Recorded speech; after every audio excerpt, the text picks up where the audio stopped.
ರಾತ್ರಿ 11:10. ಮನಸ್ಸು ಹಗುರವಾಗಿ ಎಲ್ಲರ ಮೈ ತೂಕ ಸ್ವಲ್ಪ ಕಡಿಮೆನೇ ಆಗಿರ್ಬೇಕೇನೋ ಈಗ. ಹೌದು ಬಿಗ್ ಬಾಸ್. ಚೆನ್ನಾಗಿದೆ. ಎಸ್, ತುಂಬಾ ಚೆನ್ನಾಗಿದೆ. Yes Bigg Boss. ಒಳ್ಳೆಯದು. ಈ ಮನೆಯ ಸದಸ್ಯರ ಒಂದು ಬೇಡಿಕೆ ಇತ್ತು. ಫಿಲಂ. ಬಹುತೇಕ ಸದಸ್ಯರು ತಮ್ಮ ಆಸೆಯಲ್ಲಿ ಒಂದೇ ಬೇಡಿಕೆಯನ್ನು ಇಟ್ಟಿದ್ದರು. ಮೂವಿ ನೀವು ಇಟ್ಟಿದ್ರ? ಬಿಗ್ ಬಾಸ್ ಮನೆಯಲ್ಲಿ ಕುಳಿತು ಎಲ್ಲರೂ ಒಟ್ಟಿಗೆ ಒಂದು ಸಿನಿಮಾ ನೋಡಬೇಕು.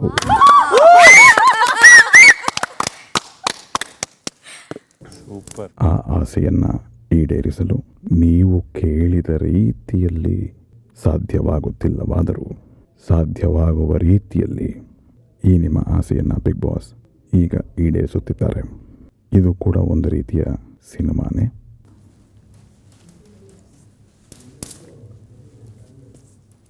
ತುಂಬ ದೊಡ್ಡ ಸಿನಿಮಾ ಅಲ್ಲದೆ ಇರಬಹುದು, ಆದರೆ ನಿಮಗೆಲ್ಲ ತುಂಬಾ ಇಷ್ಟ ಆಗತ್ತೆ ಅನ್ನೋದು ಬಿಗ್ ಬಾಸ್ಗೆ ಖಂಡಿತವಾಗಿ ಗೊತ್ತಿದೆ. ನೋಡಿ, ಆನಂದಿಸಿ. Thank you Shubha. Bigg Boss. So much big Boss. Kavya ಅದೇನ ಬೇಡಿಕೆ ಮುಂದೆ ಹೋಗ್ಬೋದಾ? ಎಲ್ರದ್ದು ಇತ್ತು ಅದರಲ್ಲಿ. ನೀನು ಇಷ್ಟೇ ಕಂಬಿಡು, ನಿನ್ ಈ ಮುಗೀತು. ಬೇಡ ಬಿಗ್ ಬಾಸ್, ಎಲ್ರದ್ರಲ್ಲಿ ಎಲ್ಲರ ಬೇಡಿಕೆನೂ ಈಡೇರಿಸಿದ್ರಿ.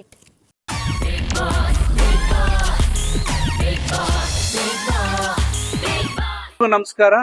ಫಿನಾಲೆಗೆ ಬಂದಿರೋಂಥ ಎಲ್ಲ ಸ್ಪರ್ಧಿಗಳಿಗೂ ಅಭಿನಂದನೆಗಳು. ಯಾರ್ಯಾರು ಫಿನಾಲೆಗೆ ಬಂದಿದ್ದೀರೋ ಎಲ್ಲರೂ ತುಂಬಾನೇ ಚೆನ್ನಾಗಿ ಆಡ್ಕೊಂಡ್ ಬಂದಿದ್ದೀರಾ. ಎಲ್ರಿಗೂ ಆಲ್ ದ ಬೆಸ್ಟ್. ಅದರಲ್ಲೂ ನಮ್ಮ ಮನೆ ಮಗಳು ರಾಜಮಾತೆ ಅಶ್ವಿನಿ ಗೌಡ್ರು ತುಂಬಾನೇ ಚೆನ್ನಾಗಿ ಆಡ್ಕೊಂಡ್ ಬಂದಿದ್ದಾರೆ. ಟಾಸ್ಕ್ ಅಂತ ಆಗಿರ್ಲಿ, ಅವರು ಗೆಲ್ಲಿ ಸೋಲ್ಲಿ ಯಾವತ್ತೂ ಅವರು ಕುಗ್ಗಿದ್ದನ್ನ ನಾವು ನೋಡ್ಲೇ ಇಲ್ಲ. ಅವ್ರ ವ್ಯಕ್ತಿತ್ವ ಆಗಿರ್ಲಿ ತುಂಬಾನೇ ಚೆನ್ನಾಗಿ ಆಡ್ಕೊಂಡ್ ಬಂದಿದ್ದಾರೆ. ಈ Kannada Bigg boss season 12 winner ಅವರೇ ಆಗ್ಬೇಕು, ಗೆದ್ಕೊಂಡ್ ಬರ್ಲಿ ಅಂತ ನಾವು ಮಾತ್ರ ಅಲ್ಲ, ಇಡೀ ಕರ್ನಾಟಕನೇ ಅವ್ರಿಗೋಸ್ಕರ ಕಾಯ್ತಾ ಇದೆ. ಅವ್ರಿಗೆ ಒಳ್ಳೇದಾಗ್ಲಿ. All the best. ಹಾಯ್ ಧನು, ನೀನ್ ಫಸ್ಟ್ ಫೈನಲಿಸ್ಟ್ ಆಗಿರೋದು ನಂಗೆ ತುಂಬಾ ಖುಷಿ ಆಗ್ತಾ ಇದೆ. ಹಾಗೆ ಗೆದ್ಕೊಂಡು ಬಂದ್ಬಿಡಪ್ಪ. ಎಸ್ ಮಾಸ್ಟರ್ ಧನುಷ್ಗೆ ಅಕ್ಕ, ಇಷ್ಟ ದಿನ ಚೆನ್ನಾಗ್ ಆಡ್ ಬಂದಿದ್ದೀರಾ, ಫಿನಾಲೆಗೂ ಕೂಡ ಬಂದಿದ್ದೀರಾ. ಹಿಂಗೆ ಆಡ್ತಾ ಇರಿ, ಕಪ್ ಗೆದ್ಬಿಟ್ ಬನ್ನಿ. ಆಲ್ ದ ಬೆಸ್ಟ್ ಕಾವ್ಯ ಅಕ್ಕ. ಕಾವ್ಯ ಕೇರ್ಪೇಟೆ ತಾಲೂಕಿನ ಮಗಳು. ನೀನು ಬಿಗ್ ಬಾಸ್ ಅಲ್ಲಿ ನಿನ್ನ ವ್ಯಕ್ತಿತ್ವವನ್ನು ಚೆನ್ನಾಗಿ ಕಾಪಾಡ್ಕೊಂಡು ಬಂದಿದ್ದೀಯಾ. ಇಲ್ಲಿವರೆಗೂ ಇದೇ ರೀತಿ ನೀನು ಮುಂದುವರ್ಸ್ಕೊಂಡೆ ಚೆನ್ನಾಗಿ ಆಟ ಆಡ್ಕೊಂಡೆ ಗೆದ್ದೆ ಬಾಮ್ಮ. ತುಂಬ ಚೆನ್ನಾಗಿ ಆಡ್ಕೊಂಡು ಬಂದಿದ್ಯಾ, ಸ್ಟ್ರಾಂಗ್ ಆಗಿ ಆಡಿದ್ಯಾ, ಆ್ಯಂಡ್ ಫಿನಾಲೆ ಕೂಡ ಎಂಟರ್ ಆಗಿದೆಯಾ ನೀನು. ನಾವೆಲ್ಲ ವೆಯ್ಟ್ ಮಾಡ್ತಾ ಇದ್ದೀವಿ. We all wish you all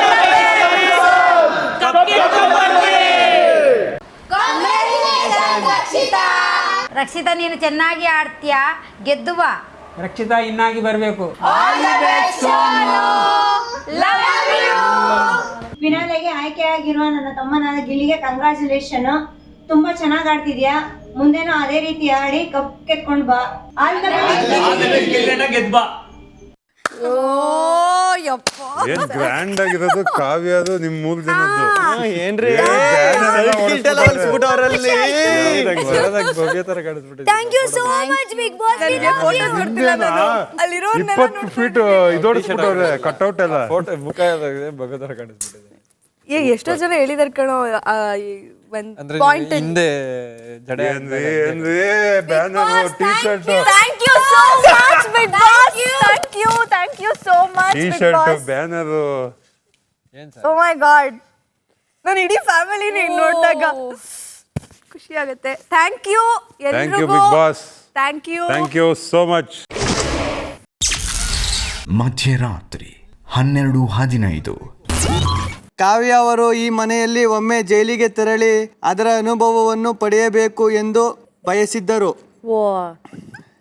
ಅವರ ಈ ಮಹದಾಸೆಯನ್ನು ಈಡೇರಿಸುವ ಸಲುವಾಗಿ ಈಗ ಬಿಗ್ ಬಾಸ್ ಒಂದು ಚಟುವಟಿಕೆಯನ್ನು ನೀಡುತ್ತಿದ್ದಾರೆ. ಇದರ ಅನುಸಾರ ಮನೆಯ ಎಲ್ಲ ಸದಸ್ಯರು ವಾರದ ಉತ್ತಮ ಕಳಪೆ ಪ್ರಕ್ರಿಯೆ ಮಾದರಿಯಲ್ಲಿ ಒಬ್ಬೊಬ್ಬರಾಗಿ ಮುಂದೆ ಬಂದು ಕಾವ್ಯ ಅವರಿಗೆ ಕ್ಷುಲ್ಲಕ, ಸಿಲ್ಲಿ ಹಾಗೂ ಹಾಸ್ಯಾಸ್ಪದ ಕಾರಣಗಳನ್ನು ನೀಡಿ ಕಳಪೆ ಎಂದು ಸೂಚಿಸಬೇಕು. ನಂತರ ಕಾವ್ಯ ಕಳಿಸಿಕೊಡಲಾಗುವ ಬಟ್ಟೆಯನ್ನು ಧರಿಸಿ ಜೈಲಿಗೆ ತೆರಳಬೇಕು. ರಾಗಿ ಗಂಜಿ ತರಕಾರಿ ಕತ್ತರಿಸುವುದು ಇತ್ಯಾದಿಗಳನ್ನು ನಿಯಮಾನುಸಾರ ಅನ್ವಯವಾಗುತ್ತದೆ. ಅಯ್ಯೋ ಶುಭವಾಗಲಿ ಬಿಗ್ ಬಾಸ್. ಕೊಡ್ರಪ್ಪ ಹಂಗೆ ನೀನೇ ಹೇಳ್ಬಿಡು. ಈ ವಾರ ನಾನು ಕಲ್ಪನೆ ಕಾವ್ಯನ ಕೊಡ್ತಾ ಇದ್ದೀನಿ. ಕಾರಣ ಇಷ್ಟೇ, ಅವಳಿಗೆ ನಗಾಡೋಕೆ ಬರೋದಿಲ್ಲ. ಕೆಟ್ಟದಾಗಿ ನಗಾಡ್ತಾಳೆ. ಈಗ ನಗಾಡ್ತಾವಳಲ್ಲ ಹಂಗೆ ಕೆಟ್ಟದಾಗಿ ನಗ್ತಾಳೆ. ಆ ನಗಾಡೋದ್ರಿಂದ ನನಗೆ ತುಂಬ ಸರಿಯಾಗಿ ಕನಸಲೆಲ್ಲ ಬಂದು ನಂಗೆ ನಿಜವಾಗ್ಲೂ ಭಯ ಎಲ್ಲ ಸ್ಟಾರ್ಟ್ ಆಗೈತೆ. ಆ ಭಯದಿಂದ ನಂಗೆ ಜ್ವರ ಬಂದಿರೋದು ಉಂಟು. ಆ ಕೆಟ್ಟ ನಗುನ ನಾನು ನೋಡೋಕ್ಕಾಗದೇ ಇರೋದ್ರಿಂದ ಅವಳನ್ನ ನಾಮಿನೇಷನ್ ಕಳಪೆ ಕೊಡ್ತಾ ಇದ್ದೀನಿ. ನಾನು ಈ ವಾರ ಕಾವ್ಯಗೆ ಕಲಪೆ ಕೊಡ್ಲಿಕ್ಕೆ ಇಷ್ಟಪಡ್ತೀನಿ. ಯಾಕೆಂದ್ರೆ ಅವರು ಬಾತ್ರೂಮಿಗೆ ಹೋಗಿದ್ರೆ ಒಂದು ವಾರ 2 ಗಂಟೆ ತಗೊಳ್ತಾರೆ ಸ್ನಾನ ಮಾಡಲಿಕ್ಕೆ. ಸೊ ನಿಮ್ಗಿಂತ ನಮಗೆ ಸ್ವಲ್ಪ ಪ್ರಾಬ್ಲಮ್ ಆಗುತ್ತೆ. ನಾವು ಕಾಯಬೇಕು, ಅವರು ಯಾವಾಗ ನೀವು ಹೊರಗೆ ಬರ್ತೀರಾ, ಯಾವಾಗ ಹೊರಗೆ ಬರ್ತೀರಾ ಅಂತ ನಾನೊಂದು 10 ಸತಿ ರೌಂಡ್ ಮಾಡ್ತೀನಿ. ನಿಮ್ಮ ಆಯ್ತಾ ಸ್ನಾನ. ಆ ಟೈಮಲ್ಲಿ ನಾನು ಎಷ್ಟು ಕೆಲಸ ಮಾಡ್ಬೋದು, ಬಟ್ ಆ ಟೈಮ್ ನನ್ನ ಇದೇ ಆಗುತ್ತೆ. ಸೊ ಅದಕ್ಕೆ ನಾನು ನಿಮಗೆ ಕಳಪೆ ಕೊಡ್ತೀನಿ. ದೇವರೇ ಅಯ್ಯೋ. ಗಿಲ್ಲಿನ ಅವ್ನ ಪಾಡಿಗೆ ಅವ್ನು ಇರಕ್ ಬಿಡಲ್ಲ.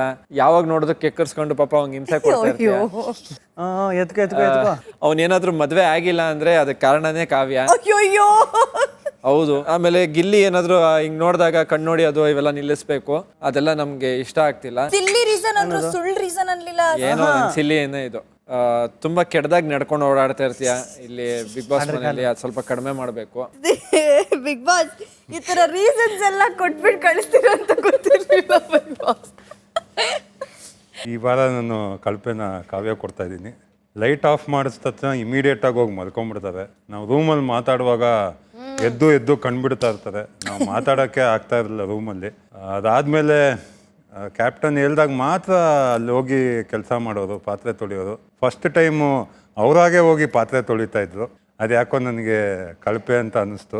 ಆಮೇಲೆ ಓಡುವಾಗ ತುಂಬ ಸೌಂಡ್ ಮಾಡ್ಕೊಂಡು ಓಡ್ತಾರೆ. ಅದು ನೋಡೋಕೆ ಒಂಥರ ವಿಚಿತ್ರವಾಗಿರುತ್ತೆ. ಪಟ ಪಟ ಪಟ ಅಂದ್ಕೊಂಡು ಓಡ್ತಾರೆ. ಅದು ನನಗೆ ಇಷ್ಟ ಆಗ್ತಾ ಇರಲ್ಲ. ಸೊ ಅದಕ್ಕೆ ಕಾವ್ಯ ಕಳಪೆ ಕೊಡ್ತಾರೆ. ವಾದ ಪ್ರತಿವಾದ ಇಲ್ಲ ಕೊಡು, ಆಯ್ತು ನಾನು ಹೋಗಿ ಮಾತಾಡ್ತೀನಿ. ಕೊಟ್ಟಿಯಾ ಓಲೆ? ಈಗ ರೂಲ್ ಬುಕ್ ಅಲ್ಲಿ ನೀನೇ ಕೇಳಿರೋದು ಆಸೆ ತಗೋಬೇಕು. ಈ ವಾರ ಕಳಪೆನ ನಾನು ಕಾವ್ಯನ ಕೊಡ್ತಾ ಇದ್ದೀನಿ. ಎಲ್ರಿಗೂ ಗೊತ್ತು ನನಗೇನು ಕಾವ್ಯ ಫಸ್ಟಿಂದ ಇಷ್ಟ ಇಲ್ಲ ಅಂತ. ಬಟ್ ಆದರೆ ಈ ವಾರ ಇಷ್ಟನೇ ಆಗಲಿಲ್ಲ. ಯಾಕೆ ಅಂದರೆ ನನಗಿಂತ ತುಂಬ ಚೆನ್ನಾಗಿ ರೆಡಿ ಆಗಿಬಿಟ್ಟು ಮೇಕಪ್ ಮಾಡ್ಕೊಂಡು ಓಡಾಡ್ತಿದ್ರು. ನನ್ನ ಕಣ್ಣಲ್ಲಿ ನೋಡೋಕ್ಕಾಗ್ತಿರ್ಲಿಲ್ಲ. ಚೆನ್ನಾಗಿ ಕಾಣ್ತಿದ್ರು, ನಾನು ಚೆನ್ನಾಗಿ ಕಾಣ್ತಿರ್ಲಿಲ್ಲ. ಹಾಗಾಗಿ ಅದು ಒಂದು ಕಾರಣ. ಆಮೇಲೆ ಗಿಲ್ಲಿ ಅತ್ತೆ ಮಗಳಿಗೆ ಲೈನ್ ಹೊಡಿತಾನೆ ಅಂತ ನಾನು ವೆಯ್ಟ್ ಮಾಡಿ 16ನೇ ವಾರಕ್ಕೆ ಬಂದುಬಿಟ್ಟೆ. ಆ ಗಿಲ್ಲಿ ನೋಡಿದ್ರೆ 3 ಹೊತ್ತು ಕಾವು ಕಾವು ಕಾವು ಕಾವು ಅಂತಲೇ ಇರ್ತಾನೆ. ಸೊ ಗಿಲ್ಲಿ ನನಗೆ ಲೈನ್ ಹೊಡಿದೇ ಇರೋದಕ್ಕೆ ಕಾರಣನೇ ಈ ಕಾವು. ಹಾಗಾಗಿ ಈ ವಾರದ ಕಳಪೆ ಕಾವು. ಬಿಗ್ ಬಾಸ್ ಈ ವಾರದ ಕಳಪೆ ಬಹುಮತ ಒಮ್ಮತ ಎಲ್ಲನೂ ಸೇರಿ ಕಾವ್ಯ ಅವರು ಈ ವಾರದ ಕಳಪೆ ಅಂತ ಹೇಳಕ್ ಇಷ್ಟಪಡ್ತೀನಿ. ಕೀನಿಂದ ಇವತ್ತು ಅಲ್ಲ ಕಾವ್ಯ ಇಲ್ಲ, ನಾವು ಯಾರು ಕಳಪೆ ಕೊಟ್ಟರು ಎಕ್ಸ್ಪೀರಿಯನ್ಸ್ ಅವನ ಕೈಲೇ ಕೀ ಕೊಡಿ ಆಯ್ತಾ? ಅಲ್ಲಿ ಕೊಡೋ ನೀನೆ, ಹಂಗೆ ಕೀ ನೀನೆ ಜೋಬಲ್ಲಿ ಇಟ್ಕೊಂಬಿಡು. ನಿನ್ನ ರೆಸ್ಪಾನ್ಸಿಬಿಲಿಟಿ ಅಪ್ಪ. ಏನು ಖುಷಿನೋ. ಗಂಜಿ ಮಾಡಿಕೊಟ್ಬಿಡು ಅವಳಿಗೆ. ಗಂಜಿ ನಾನು ಯಾಕೆ ಮಾಡ್ಕೊಂಡು ನೀವು ಮಾಡ್ಕೊಡ್ರಿ. ಮಧ್ಯರಾತ್ರಿ 12:35. ಹೋಗಿ ಕಳಪೆ, ಹೋಗಿ ಜೈಲಿಗೆ ಹೋಗಿ. ಅಲ್ಲೈತೆ ನೋಡಲ್ಲ, ಲಾಕು. ಏನು ಲಾಕ್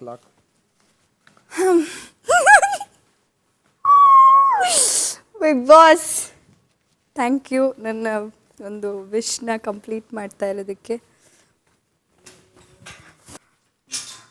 ಸಾಫ್ಟ್ ಆಗಿದೆಯಲ್ಲೋ ಇದು. ಈ ಲೈಟ್ ಆಫ್ ಮಾಡೋಕ್ಕೆ ಅವ್ರು ಬೇಗ ಕಾಯ್ತಾ ಇದ್ರು. ನೀನು 1 ಅವರ್ ಗಂಜಿ ತಗೊಂಬಂದು ಕೊಡಮ್ಮ ಅವಳಿಗೆ. ಗಂಜಿ ಬೇಕೇನೆ? ಬೇಡ. ತರಕಾರಿ ತಗೊಂಬಂದು ಕೊಡೋ, ಕಟ್ ಮಾಡಲಿ. ನೈಟ್ ಏನು ಪರ ಮಾಡಿ ಅಣ್ಣ. ಸಾರು ಮಾಡ್ತಾವ್ರಲ್ಲಿ. ಇಲ್ಲಿಂದ ಬಿಗ್ ಬಾಸ್ ಮನೆ ಬೇರೆ ತರನೇ ಕಾಣಿಸ್ತಾ ಇದೆ. ಹೌದಾ? ಇಲ್ವಲ್ಲ, ನಾನು ಅಲ್ಲಿ ಕುತ್ಕೊಂಡು ನೋಡಿದೀನಿ, ಅದೇ ತರ ಕಾಣಿಸ್ತಾ ಇದೆ. ಒಳಗಡೆ ಏನಿಲ್ಲ. ಅಲ್ಲ, ನಾನು ಎಷ್ಟೊಂದ್ ಜನ ಡಂಗ್ ಬಿಡ್ತಾರೆ ಅಂತ ಅಂದ್ಕೊಂಡಿದ್ದೆ. ಲಾಸ್ಟಿಗೆ ಇವಳು ಡಂಗ್ ಬಿಡ್ತಾಳೆ ಅಂತ ಇವಾಗ ಗೊತ್ತಾಯ್ತು ನನಗೆ. ಆದ್ರೂ ಗಿಲ್ಲಿ ಕೈಲಿ ಓದಿಸಿದ್ರಲ್ಲ ಫಸ್ಟ್ ಟೈಮ್. ನೀನು ಅದನ್ನ ಬರ್ದಿದ್ದ ನಾನೇ ಓದ್ಬೇಕು ಅಂತ? ಇಲ್ಲಪ್ಪ. ಕಳಪೆ ಲೆಟ್ರ? ಇಲ್ಲಪ್ಪ. ಮಧ್ಯರಾತ್ರಿ 1:25. ಆ ಡಯಾಸ್ ಮೇಲೆ ನಿಂತಿದ್ರೆ ಬರೀ ನಾಮಿನೇಷನ್ ಪ್ರಕ್ರಿಯೆ ಮಾಡಿರೋದೇ ನೆನಪಾಗ್ತಿತ್ತು. ಅಪ್ಪ ಅದೆಷ್ಟು ಕಿತ್ತಾಟ ಅದೆಷ್ಟು ಹೊಡೆದಾಟ ಥಿಯೇಟ್ರಲ್ಲಿ. ಓ ದೇವ್ರೆ, ಯುದ್ಧ ಯುದ್ಧ. ನಿಮ್ಮ ಮನೆಯಿಂದ ಏನಾದ್ರು ತಗೋಬೇಕು ಈ ಮನೆಯಿಂದ ಅಂದ್ರೆ ಒಂದು ಡಯಸ್ ತಗೋಗ್ಬಿಡ್ತೀನಿ ಅಂತ. ಏಕೆ? ಮನೆಗೆ ನಿಂತ್ಕೊಂಡು ನಮ್ಮ ಅಪ್ಪ ನಿಲ್ಲಿಸ್ಬಿಟ್ಟು ಅಲ್ಲಿ ನಮ್ಮ ಅಪ್ಪ ನಿಲ್ಲಿಸ್ಬಿಟ್ಟು ಇಲ್ಲ ನಿಂತ್ಕೊಂಡು ವಾದ ಮಾಡೋದು, ಅಲ್ಲಿ ನಮ್ಮ ಅವ್ವ ನಿಲ್ಲಿಸ್ಬಿಟ್ಟು ಇಲ್ಲ ನಿಂತ್ಕೊಂಡು ವಾದ ಮಾಡೋದು, ಇಬ್ಬರು ನಾಮಿನೇಷನ್ ಮಾಡೋದು ತೆಗಿ. ನೀನು ಹಂಗೆ ಮಾಡಿದೆ ನೀನು ನಾಮಿನೇಟೆಡ್, ನೀನು ಹಿಂಗೆ ಮಾಡಿದೆ ನೀನು ನಾಮಿನೇಟೆಡ್. ಚಿಕ್ಕ ವಯಸ್ಸಲ್ಲಿ ನನಗೆ ಹೆಂಗೆ ಹೊಡೆದೆ ನೀನು. ಅದು ಜಾಡ್ಸ್ ಓದಿದ್ಯಾ? ಜಾಡ್ಸ್ ಓದಿದ್ದೆ ನಾಮಿನೇಷನ್. ಅವ್ನು ನಾನೆಲ್ಲ ತಪ್ಪು ಮಾಡಿದೆ ಅಂತ ನಮ್ಮ ಅವ್ವ ಬತ್ತಾಳೆ. ಅವ್ನು ಹೊಡಿಬೇಕಾದ್ರೆ ನೀನೇನು ಮಾಡ್ತಿದ್ದೆ? ಸೈಡಲ್ಲಿ ನಿಂತ್ಕೊಂಡು ನೋಡ್ತಿದ್ದೆ, ಬಂದು ಬಿಡಿಸಿಲ್ಲ. ನೀನು ನಾಮಿನೇಷನು. ಪಾಪ ನಿಮ್ಮಮ್ಮ. ಯಾರು ಇವರಮ್ಮ? ದಿನ 110 ಬೆಳಗ್ಗೆ 9:30.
ಬೆಳಗ್ಗೆ 10:15.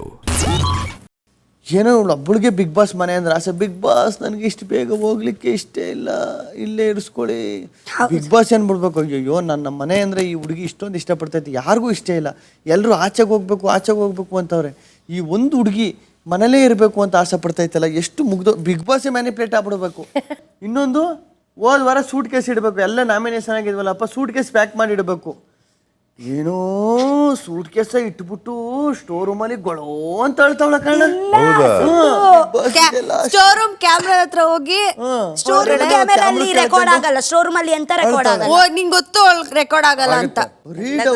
ಅರೆ ಬಟ್ ನನ್ಗೆ ಅಲ್ಲಿಯೇ ಒಂದು ಪ್ರೈವಸಿ ಸಿಗುತ್ತೆ. ನಿಮ್ಗಿಂತ ನನ್ಗೆ ಅಲ್ಲಿಲಿಕ್ಕೆ ಅಲ್ಲಿಯೇ ಇಷ್ಟ. ಅದೇ ಯಾಕತ್ತ ಸೂಟ್ ಕೇಸ್ ಮಡಗುದ್ಕು ನೀನ್ ಹೇಳೋದಕ್ಕೆ ಏನ್ ಸಂಬಂಧ? ಯಾಕೆಂದ್ರೆ ಇದೆ ನನ್ನ ಲಾಸ್ಟ್ ಯಾಕೆ ಈಗ ಸೂಟ್ ಕೇಸ್ ಇಲ್ವಾ? ನಾಮಿನೇಷನ್ ಪ್ಯಾಕಿಂಗ್ ಗೆ ಆಯ್ತಾ ಇದ್ದೀನಿ. ಹಲೋ, ಈಗಲೂ ನಾಮಿನೇಷನ್ ಲೆಕ್ಕನೆ. ಇದು ನಾಮಿನೇಷನ್ ಲೆಕ್ಕನೆ. ಟಾಪ್ 6 ಆಯ್ತಲ್ವಾ? ಸರಿನಾ? ಟಾಪ್ 6 ಆದ್ಮೇಲೆ ಮನೆಗೆ ಹೋಗಲ್ವಾ?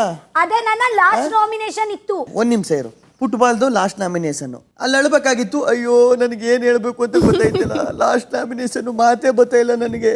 ಪ್ಲೀಸ್ ನನಗೆ ಫುಟ್ಬಾಲ್ ನಾಮಿನೇಷನ್ ಮಾಡೋಕೆ ಇಷ್ಟ ಇಲ್ಲ ಯಾರನ್ನು. ಇದು ಕೊನೆ ನಾಮಿನೇಷನ್ ಪ್ಲೀಸ್ ಅಂತಾರ. ರಾಶಿಕುನ್ ಜೊತೆ ಎಗ್ರಿ ಜಗಳಕ್ಕೆ ಹೋದೆ, ಅಲ್ಲಿ ಹೇಳ್ಬೇಕಾಗಿತ್ತು. ಎಗ್ರಿ ಜಗಳಕ್ಕೆ ಬಂದೆ, ಎಲ್ಲರ ಜೊತೆ ಹೋದೆ, ಅಲ್ಲಿ ಹೇಳ್ಬೇಕಾಗಿತ್ತು. ಸುದೀಪ್ ಸರ್ ಮುಂದೆನೂ ಅಳಬೇಕಾಗಿತ್ತು. ಅದು ಲಾಸ್ಟ್ ನಾಮಿನೇಷನ್ ತಾನೆ, ಲಾಸ್ಟ್ ವಾದ ವಿವಾದ ತಾನೆ. ಸುದೀಪ್ ಅಣ್ಣನ ಮುಂದೆ ಹೇಳ್ಬೇಕಿತ್ತು ಲಾಸ್ಟ್ ಪಂಚಾಯತಿ ಅನ್ಬಿಟ್ಟು. ಅವಾಗೆಲ್ಲ ಹೇಳ ಬಂದಿಲ್ವಾ? ಅಲು ಅಂದ್ರೆ ಎಂತಂತಾನೆ ಗೊತ್ತಿಲ್ಲ ಮ್ಯಾಮ್. ನಾವು ಕೋಪ ನಾಟಕ ಮಾಡ್ಬೋದು, ಕಣ್ಣೀರುಂಟಲ್ವಾ ಅದೇ ನಾಟಕ ಮಾಡ್ಲಿಕ್ಕೆ ಆಗಲ್ಲ ಮ್ಯಾಮ್.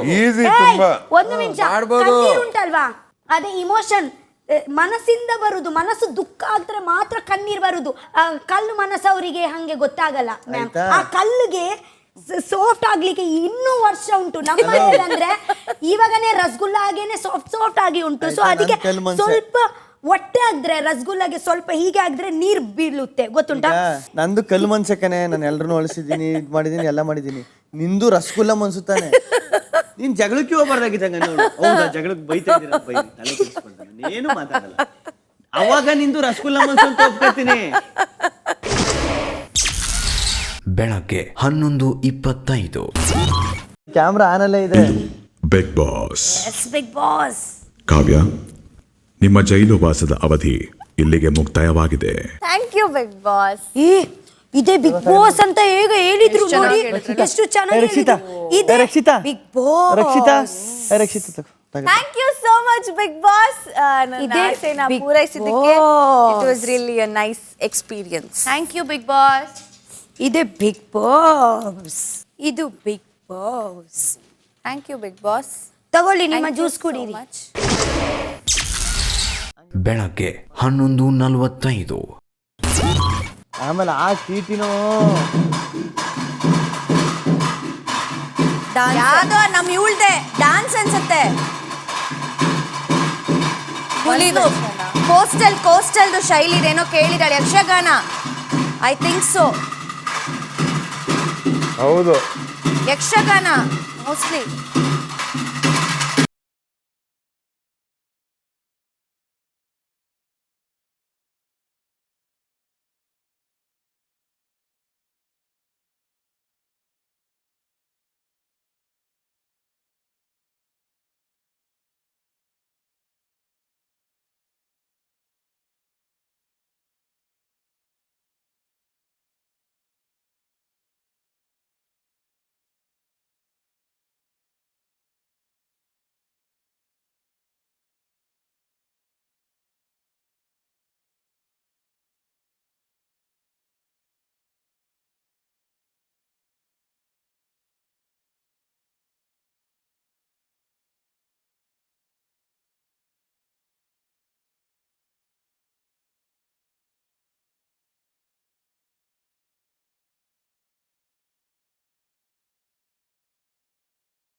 ಸಖತ್ ಎನರ್ಜಿ, ಸೂಪರ್ ಆಗಿತ್ತು.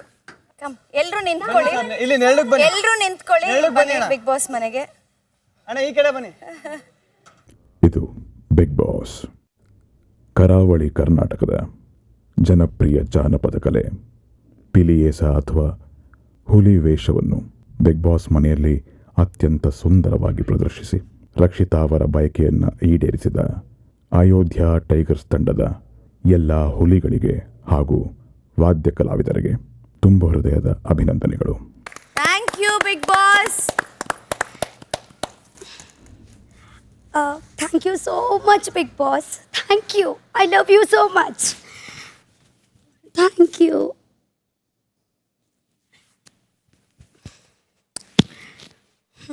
ಕಲಾವಿದರ ಆಗಮನದ ಉದ್ದೇಶ ಪೂರ್ಣಗೊಂಡಿದ್ದು ಈಗ ಮನೆಯ ಸದಸ್ಯರು ಗೌರವಯುತವಾಗಿ ಕಲಾವಿದರನ್ನು ಬೀಳ್ಕೊಡ್ಬೇಕು. ಶುಭವಾಗಲಿ. Thank you big Boss. But last ಒಂದು ಸತಿ ನಾವು ಮಾಡ್ಬಿಡ್ತೀವಿ ಒಟ್ಟಾಗಿ, ಪ್ಲೀಸ್. ಅಡ್ಡಿ ಇಲ್ಲ, ಹಾ ಬಿಗ್ ಬಾಸ್, ಅಡ್ಡಿ ಇಲ್ಲ.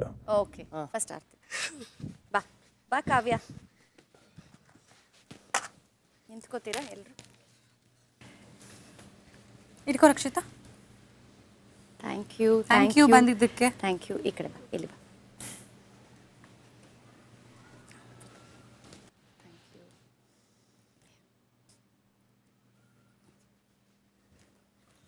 Thank you. ನಿಮಗೆ ಗೊತ್ತಿರ್ಬೋದು, ನಾನು ತುಳು ಎಷ್ಟು ಪಟ ಪಟ ಪಟ ಪಟ ಅಂತ ಮಾತಾಡ್ತಾ ಇದ್ದೀನಿ, ಸ್ಟಾಪೇ ಇರಲಿಲ್ಲ. ಬಟ್ ಇವಾಗ ಆ್ಯಕ್ಚುಲಿ 3 ತಿಂಗಳು ಇಲ್ಲಿ ಇದ್ದೀನಿ ಅಲ್ವಾ, ಬಾಯಲ್ಲಿ ಅಂದರೆ ಅದೇ ನಿಮಗೆ ನನಗೆ ಹೇಳಲಿಕ್ಕೆ ಆಗಲ್ಲ. 3 ತಿಂಗಳು ಅದೇ ಮಾತಾಡಿ ಮಾತಾಡಿ ಹಿಂದಿ ಆಗಲಿ ತುಳು ಆಗಲಿ ಇವಾಗ ಬಾಯಲ್ಲಿ ಅಷ್ಟು ಸ್ಪೀಡ್ ಇಲ್ಲ. ಹೊರಗೆ ಹೋಗಿ ನಂತರ ಆಗುತ್ತೆ, ಬಟ್ ಇವತ್ತೇ ಅಷ್ಟು ನನಗೆ ಕಷ್ಟ ಆಗ್ತಾ ಉಂಟು. ಇದೇ ರಿಯಲ್, ಗೊತ್ತುಂಟಾ? ಬನ್ನಿ ಮಾಡಿ ಲಾಸ್ಟ್ ಒಂದು ಒಂದು 20 ನಿಮಿಷ ನಿಮಿಷ ಮಾಡೋಣ. ಸಾಕು. ಬಾ ನೀವು ಎಲ್ಲರೂ ಸ್ಟೆಪ್ ಹೇಳ್ಬೇಕು. ಯಾವ step?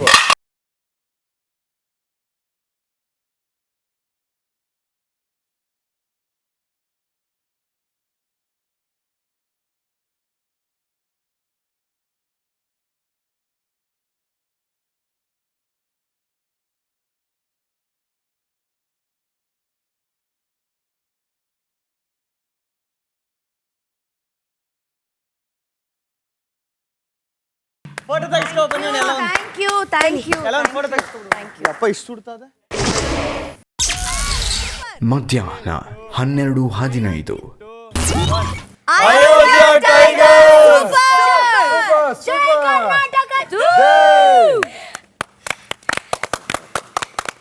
Thank you so much. Thank you ಎಲ್ರಿಗೂ. Bye bye bye bye bye. Bright future. Bye bye bye. Thank you. Bye bye. ಬಾ ಒಂಟ್ಕಿಂತ ಹೋಗಿ ಆಮೇಲೆ ನಾನು ಇದಕ್ಕೆ ಹೋಗ್ತಾರೆ. Thank you. ತುಲೆ ಬೇಗ. ಬಾಯ್ ಬಾಯ್ ಬಾಯ್. ಮಧ್ಯಾಹ್ನ 1:15.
ಅನ್ಕಂದೆ ಗಿಚ್ಚಿಗಿಲಿಗಿಲಿ ಸೌಂಡ್ ಬಂದಾಗ್ಲೇ ಅನ್ಕಂದೆ ನೀವೇ ಬಂದಿರ್ತೀರಿ ಅಂತ. ಗಿಚ್ಚಿಗಿಲಿಗೆ ಬಂದಾಗ್ಲೇ ಅನ್ಕಂದೆ ನೀವೇ ಬರ್ತೀರಾ ಅಂತ.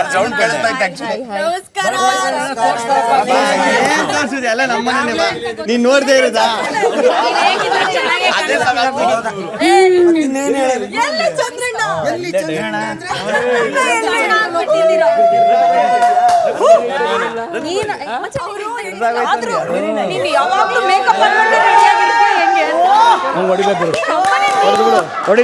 ಆಸೆ ತೀರಿಸ್ಕೋಬಿಡತ್ತೆಗೆ ಹೊಡಿಲ್ಲ ಹೇಳು ಹೊಡೆದು ಬಿಡತ್ತೆಗೆ ಆಗ್ತಾ ತಡ್ಕೊಳಕ್ ಆಗ್ತಾಯಿಲ್ಲ ಹೊಡೆದ್ಬಿಡ್ತಿ ಕಣ.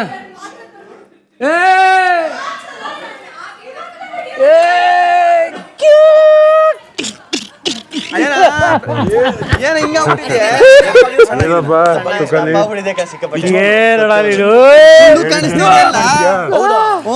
ಕಂಟ್ರೋಲ್ ಮಾಡ್ಕೊಂತ ಇಷ್ಟೊಂದು ಕೋಪ ಕಂಟ್ರೋಲ್ ಸೀರಿಯಸ್ ನೀನ್ ಹೇಳ್ಬೇಕು. ಇನ್ ಎಷ್ಟು ಇದು ಏನು ಹಿಂಗ್ ಇಳಿದೋಗ್ಬಿಟ್ಟಿದ್ಯಾ? ಫುಲ್ಲು ಎಲ್ಲ ಹೋಗ್ಬಿಟ್ಟಿದೆ. ಮಧ್ಯಾಹ್ನ 1:20. ಹೊಟ್ಟೆ ಉಂಟ ಎಲ್ಲಿಂದ ಫುಲ್ ಹರ್ಕತ್ತಿ ವಾಟ್ಲ ಕಿಚನ್ ಅಲ್ಲಿ ಎತ್ತಿ ನಿಲ್ಲಿಸ್ತಿದ್ದೆ ನನ್ನ. ಎತ್ತು ಆಗತ್ತಾ? ಎತ್ತು ಮತ್ತೆ ಸೂಪರ್ ಅಪ್ಪ, ಖುಷಿ ಆಯ್ತು ನಿಮ್ನೆಲ್ಲ ನೋಡಿ. ನಮ್ಮನ್ನೆಲ್ಲ ನೋಡಿ ನೋಡಿ ಬಹಳ ಖುಷಿ ಆಯ್ತು. ಎಂಜಾಯ್ ಮಾಡಿ. ಒಳ್ಳೇದಾಗ್ಲಿ. All the very best. Thank you. ಅದಕ್ಕೇನೆ ಆ ಎಂಜಾಯ್ಮೆಂಟ್ ನಿಮ್ಗೆ ಮತ್ತೆ ಮರಳಿ ಸಿಗದೇ ಇಲ್ಲ. ವೈಫ್ ಹೇಗಿದ್ದಾರೆ? ಹೌದು, ಸೂಪರ್ ಆಗಿದ್ದಾರೆ. ಚೆನ್ನಾಗಿದ್ದಾರಾ? ಅವೇಲಂತೂ ನಾವೊಂದು ಬಿಗ್ ಬಾಸ್ ಕಲರ್ಸ್ ಕನ್ನಡ ವಾಹಿನಿಯಲ್ಲಿ ಅತಿ ಶೀಘ್ರದಲ್ಲೇ ಪ್ರಸಾರವಾಗಲಿರುವ ಗಿಚ್ಚಿ ಗಿಲಿ ಗಿಲಿ ಜೂನಿಯರ್ಸ್ ರಿಯಾಲಿಟಿ ಶೋನ ಸೀನಿಯರ್ಸ್ಗಳಾದ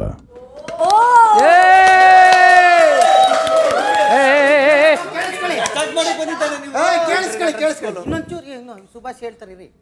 ಸೀನಿಯರ್ಸ್ಗಳಾದ ತುಕಾಲಿ ಅವರೇ,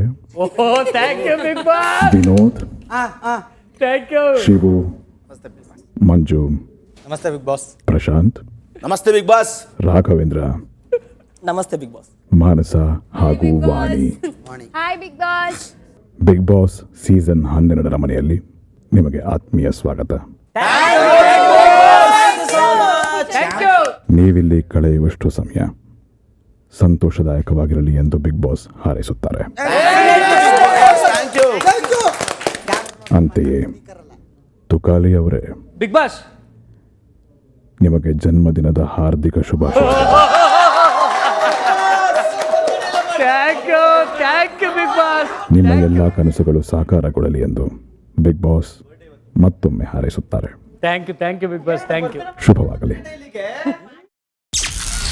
ಮಧ್ಯಾಹ್ನ 1:30. ಓಕೆ, ಇವಾಗ big boss super duper hit ಆಗಿದೆ. ಸೊ ಅದೇ ಜಾಗಕ್ಕೆ ಅಷ್ಟೇ ತೂಕವಾಗಿ ಗಿಚ್ಚಿ ಗಿಲಿ ಗಿಲಿ ಜೂನಿಯರ್ಸ್ ಬರ್ತಾ ಇದೆ. ಸೊ ಜನರನ್ನೆಲ್ಲ ಎಂಟರ್ಟೈನ್ ಮಾಡೋದಕ್ಕೆ ನಾವಂತೂ ರೆಡಿ ಆಗಿದ್ದೀವಿ. ಅಂಡ್ ನಮ್ಮ ಜೊತೆ ನಮ್ಮ ಪಾರ್ಟ್ನರ್ಸ್ ಆಗಿ ಮಕ್ಳು ಇರ್ತಾರೆ ಈ ಸಲ.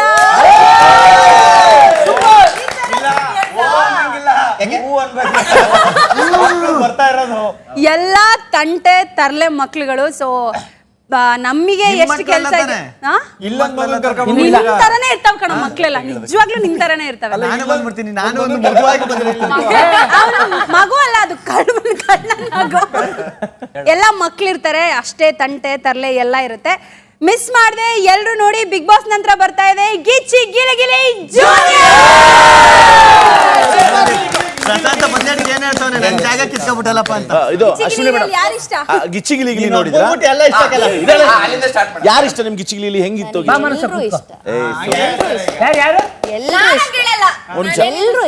ಎಲ್ರು ಇಷ್ಟ. ರಕ್ಷಿತಾ ನೀವೇ? ನನ್ಗೆ ಗಿಲಿ ಗಿಲಿ ಇಷ್ಟ.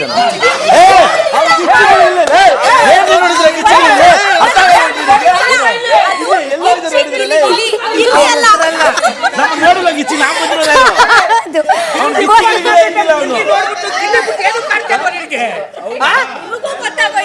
ಅಲ್ಲ ಅಮ್ಮ ಏನಾದ್ರು ಅವರು ಇದ್ರು ಅಲ್ವಾ?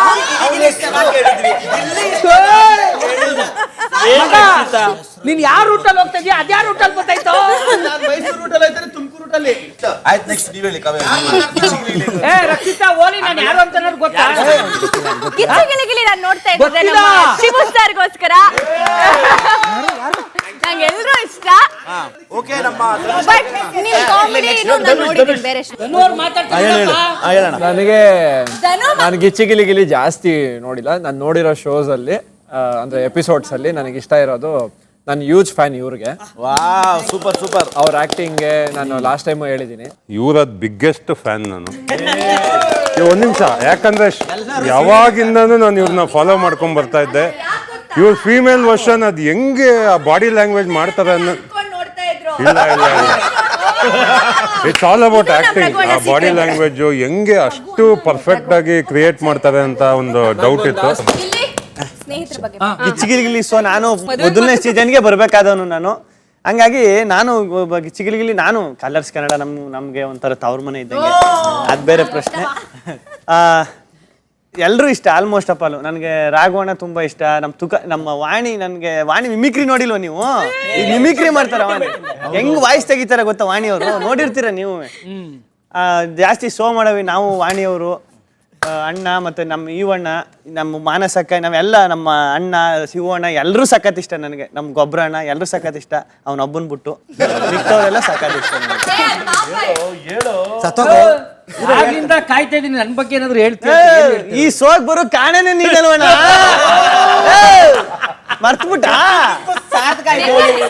ಸಂಧಾನ ಮಾಡಿಸಿದ ಅಣ್ಣ ಎತ್ತಕ್ಕ ಬಂದು ಅಪ್ಪ ಈ ಕೆಲಸ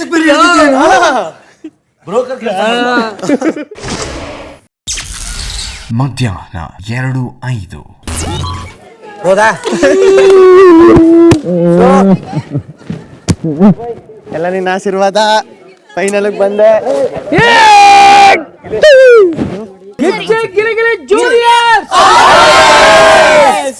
ಇನ್ನೊಂದು ಬಿಗ್ ಬಾಸ್ ಸೀಸನ್ 12 ಸೂಪರ್. ಇನ್ ಮುಂದೆ ಬರ್ತಾ ಇದೆ ಗಿಚ್ಚಿ ಗಿಲಿಗಿಲಿ ಜೂನಿಯರ್.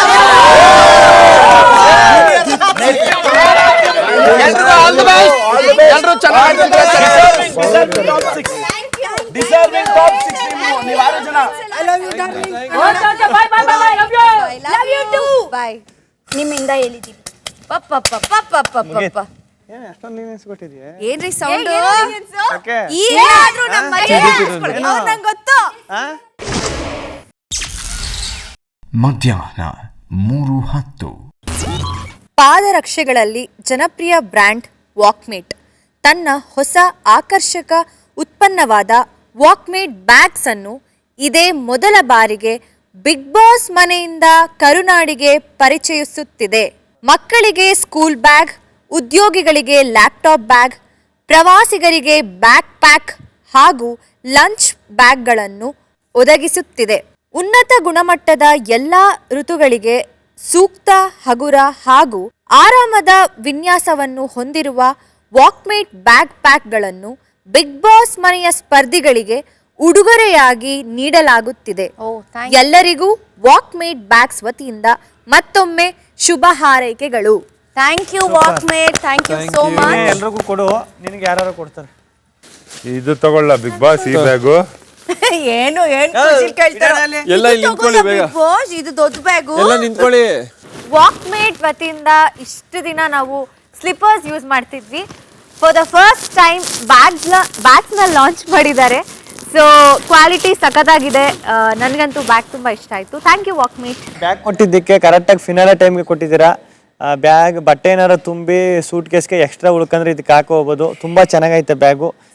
Thank you Walkmate. ಮಧ್ಯಾಹ್ನ 3:40. ಬಿಗ್ ಬಾಸ್ ಮನೆ ಪ್ರವೇಶಿಸಿದ ನಂತರ ಮನೆಯ ಸದಸ್ಯರ ಪ್ರತಿಯೊಂದು ಏಳು ಬೀಳುಗಳು ಏನು ಎಂಬುದನ್ನು ವೀಕ್ಷಕರು ಸೂಕ್ಷ್ಮವಾಗಿ ನೋಡಿದ್ದಾರೆ. ಜೊತೆಗೆ ಇಲ್ಲಿಯವರೆಗೂ ನಿಮ್ಮೆಲ್ಲರನ್ನು ಸತತವಾಗಿ ಬೆಂಬಲಿಸಿದ್ದಾರೆ. ಈಗ ಪ್ರತಿಯೊಬ್ಬ ಸದಸ್ಯರು ಬಿಗ್ ಬಾಸ್ ಮನೆ ಪ್ರವೇಶಿಸುವುದಕ್ಕೂ ಮೊದಲು ತಮ್ಮ ಬದುಕಿನಲ್ಲಿ ನಡೆದ 7 ಬೀಳುಗಳನ್ನು, ಸೋಲು ಗೆಲುವುಗಳನ್ನು ವೀಕ್ಷಕರ ಮುಂದಿಡುವ ಅಪೂರ್ವ ಅವಕಾಶವನ್ನು ಬಿಗ್ ಬಾಸ್ ನೀಡುತ್ತಿದ್ದಾರೆ. ಇದರ ಅನುಸಾರ ಪ್ರತಿ ಸದಸ್ಯರು ತಾವು ಬಿಗ್ ಬಾಸ್ ಮನೆಯನ್ನು ಪ್ರವೇಶಿಸುವುದಕ್ಕೂ ಮೊದಲು ತಮ್ಮ ಬದುಕಿನಲ್ಲಿ ನಡೆದ ಒಂದು ಅತ್ಯಂತ ಖುಷಿಯ ಘಟನೆ ಹಾಗೂ ಒಂದು ಅತಿ ಕೆಟ್ಟ ಘಟನೆಯನ್ನು ಲೈಫ್ ಗ್ರಾಫ್ನಲ್ಲಿ ಸೂಚಿಸಿ ಮನಬಿಚ್ಚಿ ವಿವರಿಸುತ್ತಾ ತಮ್ಮ ಜೀವನ ಪಯಣವನ್ನು ಪ್ರೇಕ್ಷಕರ ಮುಂದಿಡಬೇಕು. ಈ ಚಟುವಟಿಕೆಗೆ ಪ್ರತಿ ಸದಸ್ಯರಿಗೆ 20 ನಿಮಿಷಗಳ ಕಾಲಾವಕಾಶ ನೀಡಲಾಗುತ್ತದೆ. ಶುಭವಾಗಲಿ ಬಿಗ್ ಬಾಸ್. ಸಂಜೆ 5:55.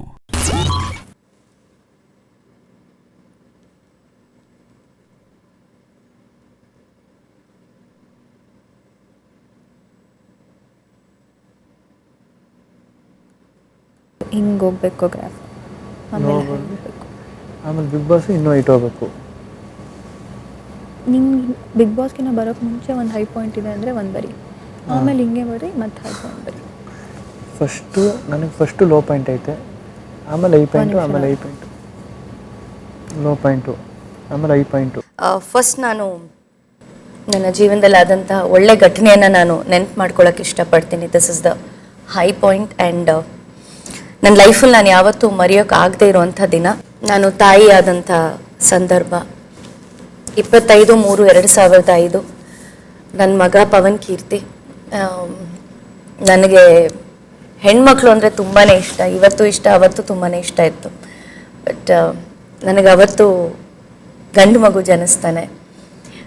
ಅವತ್ತು ನಾನು ಡಾಕ್ಟ್ರನ್ನ ಕೇಳ್ತೀನಿ ಯಾವ ಮಗು ಅಂದಾಗ ಅವ್ರು ಹೇಳ್ತಾರೆ ಗಂಡು ಮಗು ಅಂದ ತಕ್ಷಣ ಸ್ವಲ್ಪ ಡಿಸಪಾಯಿಂಟ್ ಆಗುತ್ತೆ.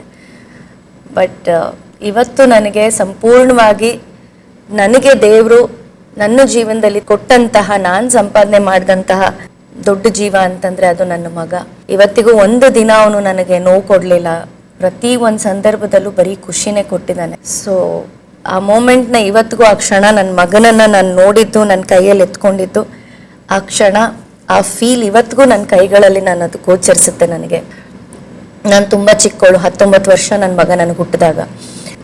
ಅದನ್ನು ಇಲ್ಲಿವರೆಗೂ ಕೂಡ ಎಷ್ಟು ಸಂಪೂರ್ಣವಾಗಿ ನಾನು ಮಾಡ್ಕೊಂಡು ಬಂದಿದ್ದೀನಿ ಗೊತ್ತಿಲ್ಲ.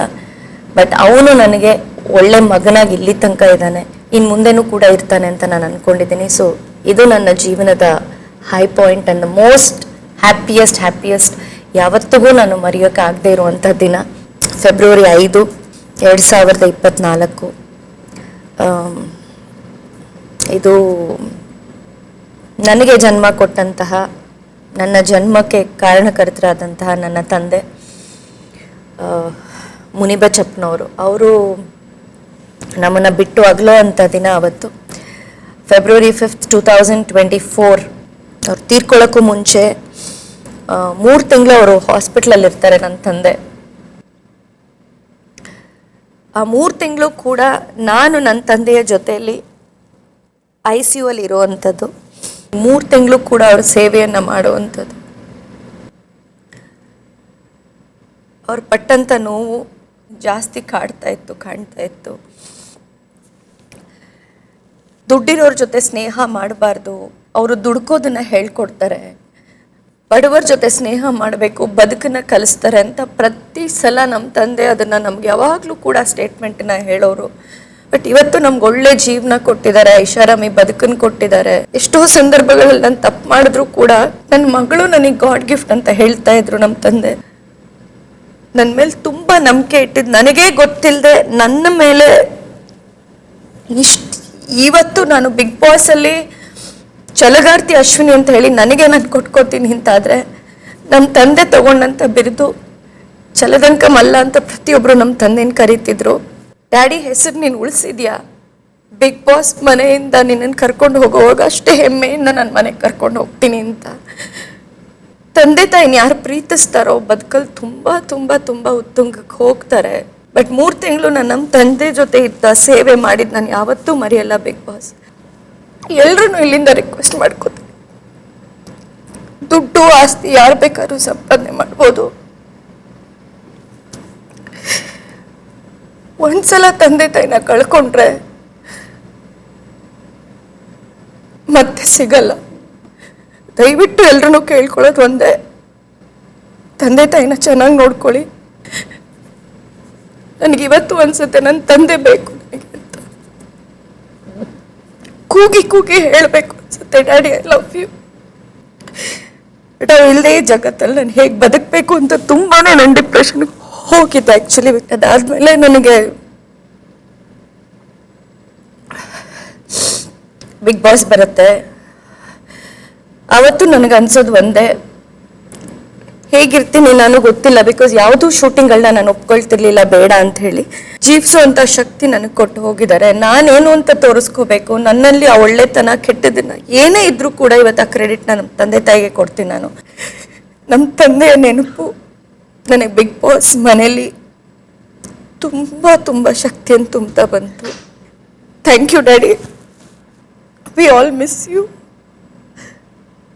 ಬಿಗ್ ಬಾಸ್ ಮನೇಲಿ ನಾನು ಎಷ್ಟು ದಿನ ಇದ್ದೆ ಅಂದರೆ ನೀನು ನನಗೆ ಹೇಳ್ಕೊಟ್ಟಂಥ ಜೀವನದ ಪಾಠ. ಅಶ್ವಿನಿ ಬಿಗ್ ಬಾಸ್ ಮನೆಗೆ ಬರೋಕ್ಕಿಂತ ಮುಂಚೆ ಒಬ್ಬ ಅಶ್ವಿನಿ ಅಷ್ಟೆ. ಬಿಗ್ ಬಾಸ್ ಮನೆಯಿಂದ ಒಬ್ಬ ಛಲಗಾತಿ ಅಶ್ವಿನಿಯಾಗಿ ಹೊರಗಡೆ ಹೋಗ್ತೀನಿ ಅಂದರೆ ಅದು ನನ್ನ ತಂದೆ ನನಗೆ ಹೇಳ್ಕೊಟ್ಟದ್ದು ಜೀವನದ ಪಾಠ. Thank you so much for this beautiful opportunity. Daddy, I always love you.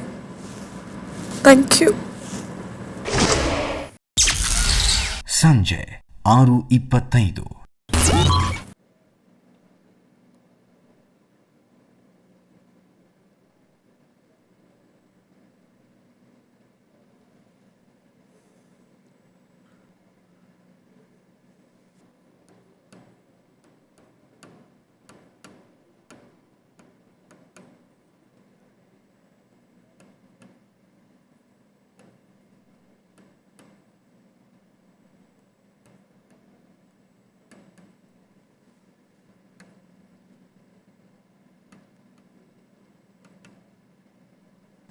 Big Boss ನನಗೆ ಲೋ ಪಾಯಿಂಟ್ ಆಗಿದ್ದು ತುಂಬ ಕಷ್ಟದ ದಿನಗಳು ಅಂದರೆ 17ನೇ ತಾರೀಕು 9ನೇ ತಿಂಗಳು 2016ನೇ ಇಸ್ವಿ. ಅಲ್ಲಿಂದ ನಾನು ಊರಿಂದ ಬೆಂಗಳೂರಿಗೆ ಬರ್ತೀನಿ.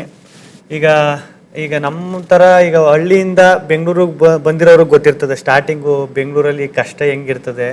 ಮೇಜರು ನನ್ನ ಲೈಫಲ್ಲಿ ನಾನು ಒದ್ದಾಡಿದ್ದು, ಸ್ಟ್ರಗಲ್ ಮಾಡಿದ್ದು ಮಲಗುಗ್ ಜಾಗಕ್ಕೋಸ್ಕರ, ಮಲಗುಗ್ ಜಾಗ ಊಟಕ್ಕೋಸ್ಕರ ಒದ್ದಾಡಿದ್ದು. ಇಲ್ಲಿ ಬಂದಾಗ ಒಂದು ಫ್ರೆಂಡ್ ರೂಮಲ್ಲಿ ಇರ್ತೀನಿ. ಆ ಫ್ರೆಂಡ್ ರೂಮಲ್ಲಿ ಒಂದು ಸ್ವಲ್ಪ ಏನೋ ಗಲಾಟೆ ಆಯ್ತದೆ, ನಂದೇ ತಪ್ಪಿರ್ತದೆ. ಆ ಫ್ರೆಂಡ್ ರೂಮಲ್ಲಿ ಗಲಾಟೆ ಆಗಿ ಅಲ್ಲಿಂದ ಆಚೆ ಬರ್ತೀನಿ. ಅಲ್ಲಿಂದ ಆಚೆ ಬಂದಾದ್ಮೇಲೆ ನಾನು ನನ್ನ ಫ್ರೆಂಡು, ನನ್ನ ಜೊತೆ ಇನ್ನೊಬ್ಬ ಫ್ರೆಂಡ್ ಇರ್ತಾರೆ. 1 ವಾರ 10 ದಿನ ಮಲಗುಗ್ ಜಾಗ ಇಲ್ಲದೆ ಅಲ್ಲೊಂದು ಪಾರ್ಕ್ ಇರ್ತದೆ.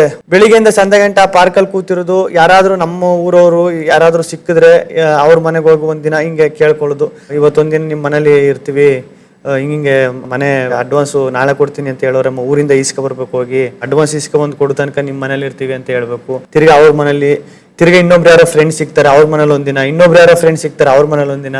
ಈ ಥರ ಒಂದೊಂದು ದಿನ ಒಬ್ಬೊಬ್ಬರ ಮನೇಲಿ ಒಂದೊಂದು ದಿನ ಇದ್ದು 1 ವಾರ 10 ದಿನ ಬರೀ ಅದೇ ಸ್ಟ್ರಗಲ್. ಮಲಗುಗ್ ಜಾಗ ಇಲ್ಲ ಅನ್ನೋದೇ ಸ್ಟ್ರಗಲ್ ಆಗ್ಬಿಟ್ಟಿತ್ತು. ಅದಾದ್ಮೇಲೆ ತಿರ್ಗಾ ಅಲ್ಲಿ ಇಲ್ಲಿ ಒಂದ್ ಸ್ವಲ್ಪ ದುಡ್ಡು ಅಡ್ಜಸ್ಟ್ ಮಾಡಿ ರೂಮ್ ರೆಡಿ ಮಾಡಿ ದುಡ್ಡೆಲ್ಲ ರೆಡಿ ಮಾಡಿ ರೂಮ್ ಮಾಡ್ತೀವಿ. ರೂಮ್ ಮಾಡಾದ್ಮೇಲೆ ಬಾಡಿಗೆ ಕಟ್ಟು ಕಾಸಿಲ್ದೇನೆ ಅಲ್ಲೊಂದಷ್ಟು ಒದ್ದಾಡ್ತೀವಿ. ತಿರ್ಗಾ ಇಲ್ಲಿ ನೋಡಿದ್ರೆ ಶೂಟಿಂಗ್, ನಾನು ಬಂದಿರೋದೇನು ಶೂಟಿಂಗ್ ಕೆಲಸ, ಅಸಿಸ್ಟೆಂಟ್ ಡೈರೆಕ್ಟರ್ ಎಲ್ಲಾರು ಸೇರ್ಕೋಬೇಕು, ಕೆಲಸ ಮಾಡ್ಬಿಟ್ಟು ದುಡ್ಡು ಸಂಪಾದನೆ ಮಾಡಬೇಕು, ಬೇಗ ಡೈರೆಕ್ಟರ್ ಆಗಬೇಕು, ಆ ಥರ ಏನೇನೋ ಕನ್ಸಿಕ್ಕ ಬಂದಿರ್ತೀನಿ. ಇಲ್ಲಿ ಫುಲ್ಲು ಉಲ್ಟಾ ಆಗ್ಬಿಡ್ತದೆ, ಅದು ಹೋಗೇ ಬಿಡ್ತದೆ. ಬದುಕ್ಬಿಟ್ರೆ ಸಾಕಪ್ಪ, ಹೊಟ್ಟೆಗೆ ಊಟ ಸಿಕ್ಕಿದ್ರು ಸಾಕಪ್ಪ ಅನ್ನೋ ಥರ ಆಗ್ಬಿಡ್ತೀವಿ. ದುಡ್ಡು ಕದಿದ್ದು, ಚಿನ್ನ ಕದಿದ್ದು, ಇನ್ನೇನೇನೋ ಕದಿದ್ದು ನೋಡಿದ್ರೆ, ಅನ್ನ ಕದ್ಕ ತಿಂದಿರೋದನ್ನು ನಾನು ನನ್ನ ಲೈಫಲ್ಲಿ ಫಸ್ಟ್ ಟೈಮು ಪಕ್ಕದ ರೂಮಲ್ಲಿ ಅನ್ನ ಕದ್ಬಿಟ್ಟು ತಿಂದಿರೋದು. ಆ ಟೈಮು ಬಂದು 1 ವರ್ಷ 2 ವರ್ಷ ಆಗ್ಬಿಟ್ಟಿರ್ತದೆ ಅಷ್ಟೊತ್ತಿಗೆ. ಏನಿದು ಬರೀ ಹಿಂಗೆ ಓಡೋದೇ ಆಗೋಯ್ತಲ್ಲ ಲೈಫು, ಬರೀ ಸಟ್ ಕೆಲಸ ಮಾಡ್ತೀನಿ, ಇದು ಮಾಡ್ತೀನಿ, ಏನು ಆಯ್ತಾನೆ ಇಲ್ವಲ್ಲ ಜೀವನದಲ್ಲಿ. ನಾನು ಅನ್ಕೊಂಡಿದ್ದೇನೋ ಡೈರೆಕ್ಟರ್ ಆಗಬೇಕು ಅಂತ ಬಂದ ಬೆಂಗಳೂರಿಗೆ, ಏನು ಆಯ್ತಾನೆ ಇಲ್ವಲ್ಲ, ಏನಿದು ಅಂತೆಲ್ಲ ಸಖತ್ತು ಯೋಚನೆ ಆಗ್ಬಿಡ್ತದೆ. ಆ ಟೈಮಲ್ಲಿ ಯೂಟ್ಯೂಬ್ ಸ್ಟಾರ್ಟ್ ಮಾಡ್ತೀನಿ. ಲಾಕ್ಡೌನ್ ಟೈಮ್ ಆಗಿರ್ತದೆ, ಅವಾಗ ಯೂಟ್ಯೂಬ್ ಸ್ಟಾರ್ಟ್ ಮಾಡ್ತೀನಿ. ಅಲ್ಲಿಂದ ನಿಲ್ಲುವುದಿಲ್ಲ, ಓಡ್ತೀನಿ. ಅದಾದ್ಮೇಲೆ ಚಾನಲ್ಗೆ ಬರ್ತೀನಿ. ಚಾನಲಲ್ಲಿ ಒಂದಷ್ಟು ಶೋಗಳು ಮಾಡ್ತೀನಿ. ಒಂದಷ್ಟು ಶೋ ಮಾಡಾದ್ಮೇಲೆ ಅಲ್ಲಿಂದ ನಿಲ್ಲಲ್ಲ, ಗ್ರಾಫು ಒಂದು ಸ್ಟೆಪ್ ಬೈ ಸ್ಟೆಪ್ ಮೇಲಕ್ಕೆ ಹೋಗ್ಬಿಡ್ತದೆ. ಒಂದು ದೊಡ್ಡ ಅವಾರ್ಡ್ ಫಂಕ್ಷನ್ ಸ್ಟೇಜ್ ಮೇಲೆ ನಮ್ಮ Shivanna sir, Shivaraj Kumar, hattrick hero Shivaraj Kumar sir, ಅವರು ಸ್ಟೇಜ್ ಮೇಲೆ ಬಂದ್ಬಿಟ್ಟು ನಾನು ಗಿಲ್ಲಿಗೆ ಫ್ಯಾನು ಅಂತ ಒಂದು ಮಾತು ಹೇಳ್ತಾರೆ. ನನ್ನ ಲೈಫಲ್ಲಿ ಅದಕ್ಕಿಂತ ದೊಡ್ಡ ಅವಾರ್ಡು ಯಾವುದೂ ಇಲ್ಲ, ಅವ್ರ ಕಾಲ್ ಧೂಳಿಗೂ ಸಮ ಅಲ್ಲ ನಾನು. ಅದೊಂದು ಮಾತು ಹೇಳ್ಬಿಟ್ಟು ಅವರು ನಂದು ಸ್ಟೆಪ್ ಇರ್ತದೆ, ಆ ಸ್ಟೆಪ್ ಮಾಡ್ಬಿಟ್ಟು ನಾನು ಗಿಲ್ಲಿ ಫ್ಯಾನು ಅಂತ ಹೇಳಿದ್ದು ಸತ್ಯವಾಗ್ಲೂ ನನ್ನ ಲೈಫಲ್ಲೇ ನಾನು ಬದುಕಿರೋ ಗಂಟ ಮರೆಯಂಗೆ ಇಲ್ಲ. ಆಮೇಲೆ ಇನ್ನೊಂದು ನಮ್ಮ ಸರಣ್ ಸರ್, ಅವರು ಒಂದು ದಿನ ಒಂದು ಶೋಲಿ ಹೇಳ್ತಾರೆ, ನಾನು ಗಿಲ್ಲಿ ಸಖತ್ ಇಷ್ಟ ನನಗೆ, ಅವ್ರ ಜೊತೆ ಒಂದು ಸೆಲ್ಫಿ ಬೇಕು ಅಂತ ಒಂದು ಮಾತು ಹೇಳಿರ್ತಾರೆ. ಅವೆರಡು ಮೂಮೆಂಟ್ಗಳು ನನ್ನ ಲೈಫಲ್ಲಿ ನಾನು ಯಾವತ್ತೂ ಮರೀದಿಲ್ಲ. ಅದು ನನಗೆ ಯಾವ ಥರ ಅಂದರೆ ಒಂದು 50-100 ಅವಾರ್ಡ್ ಸಿಕ್ತಷ್ಟು ಸಖತ್ ಖುಷಿ. ಅದೊಂದು ನನ್ನ ಲೈಫಲ್ಲಿ ದೊಡ್ಡ ಹೈ ಪಾಯಿಂಟ್ ಅಂದರೆ. ಅದಾದಮೇಲೆ ಈಗ ಬಿಗ್ ಬಾಸ್ಗೆ ಬಂದಿರೋದು ಇನ್ನೂ ನೆಕ್ಸ್ಟ್ ಲೆವೆಲ್ಲು. ಅದಕ್ಕಿಂತ ಈಗ ಇಲ್ಲಿವರೆಗೂ ಹೆಂಗಿತ್ತು, ಈಗ ಇಲ್ಲಿವರೆಗೂ ಹಿಂಗಿದ್ರೆ ಈ ಬಿಗ್ ಬಾಸ್ಗೆ ಬಂದಮೇಲೆ ಒಂದು ಸ್ವಲ್ಪ ಹಿಂಗಾಯ್ತು. ಅದು ಯಾವಾಗ ಗೊತ್ತಾಯ್ತು ಅಂದರೆ ನನಗೆ ಮೊನ್ನೆ ಓಟ್ ಕೇಳೋದೊಂದು ಇದಿತ್ತು. ಜನ ಎಲ್ಲ ಬಂದಿದ್ರು, ಅಭಿಮಾನಿಗಳೆಲ್ಲ ಬಂದಿದ್ರು.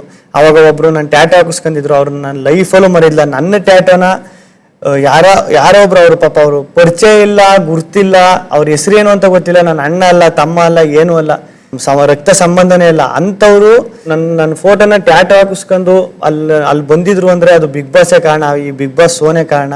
ಬೆಂಗಳೂರಿಗೆ ಬಂದಾಗ ಮನೆನೇ ಇಲ್ದೇನೆ, ಕೂಟ ಇಲ್ದೇನೆ, ಏನೋ ಕೆಲಸ ಮಾಡ್ಕೊಂಡು, ಆಮೇಲೆ ಸಟ್ ಕೆಲಸ ಮಾಡ್ಕೊಂಡು ಅಷ್ಟು ಸ್ಟ್ರಗಲ್ ಮಾಡಿ ಅಷ್ಟು ಇದು ಮಾಡಿದವನು ಇವಾಗ ಹಿಂಗೆಲ್ಲ ಗ್ರಾಫ್ ಹಿಂಗೆಲ್ಲ ಬಂದು ಇಲ್ಲಿ ನಿಂತೈತೆ, ಬಿಗ್ ಬಾಸ್ ವರ್ಗೂ ಬಂದು ನಿಂತೈತೆ ಅಂದರೆ ನಾನು ಈಗ ಕನ್ನಡಿ ಮುಂದೆ ನಿಂತ್ಕೊಂಡು ಹಿಂಗ್ ನನ್ನ ನೋಡಿದಾಗ ಒಂದು ಸ್ಮೈಲ್ ಬರ್ತದೆ. ಆ ಸ್ಮೈಲ್ ಹೆಂಗೆ ಅಂದರೆ, ಹಬ್ಬ ಬಂದದ್ಕೂ ಏನೋ ಒಂದು ಮಾಡಿದ್ನಪ್ಪ, ಊರಿಂದ ಅಲ್ಲೆಲ್ಲ ಅಪ್ಪ ಅಮ್ಮನೆಲ್ಲ ಹೇಳಿ ಇಲ್ಲ ನಾನು ಏನೋ ಮಾಡ್ತೀನಿ ಅಂತ ಹೇಳ್ಬಿಟ್ಟು ಚಾಲೆಂಜ್ ಮಾಡ್ಬಿಟ್ಟು ಬಂದದ್ಕು ಏನೋ ಒಂದು ಮಾಡಿದ್ನಪ್ಪ ಅಂತ ಅನ್ನಿಸ್ತದೆ. ಈ ಮೂಮೆಂಟ್ವರೆಗೂ ಸಖತ್ ಖುಷಿ. ನಮ್ಮ ಅಪ್ಪ ಅಮ್ಮ ಬಂದದ್ದು ಬಿಗ್ ಬಾಸ್ ಮನೆಗೆ, ಅದಕ್ಕಿಂತ ಸಖತ್ ಖುಷಿ. ಅಷ್ಟೇ ಬಿಗ್ ಬಾಸ್.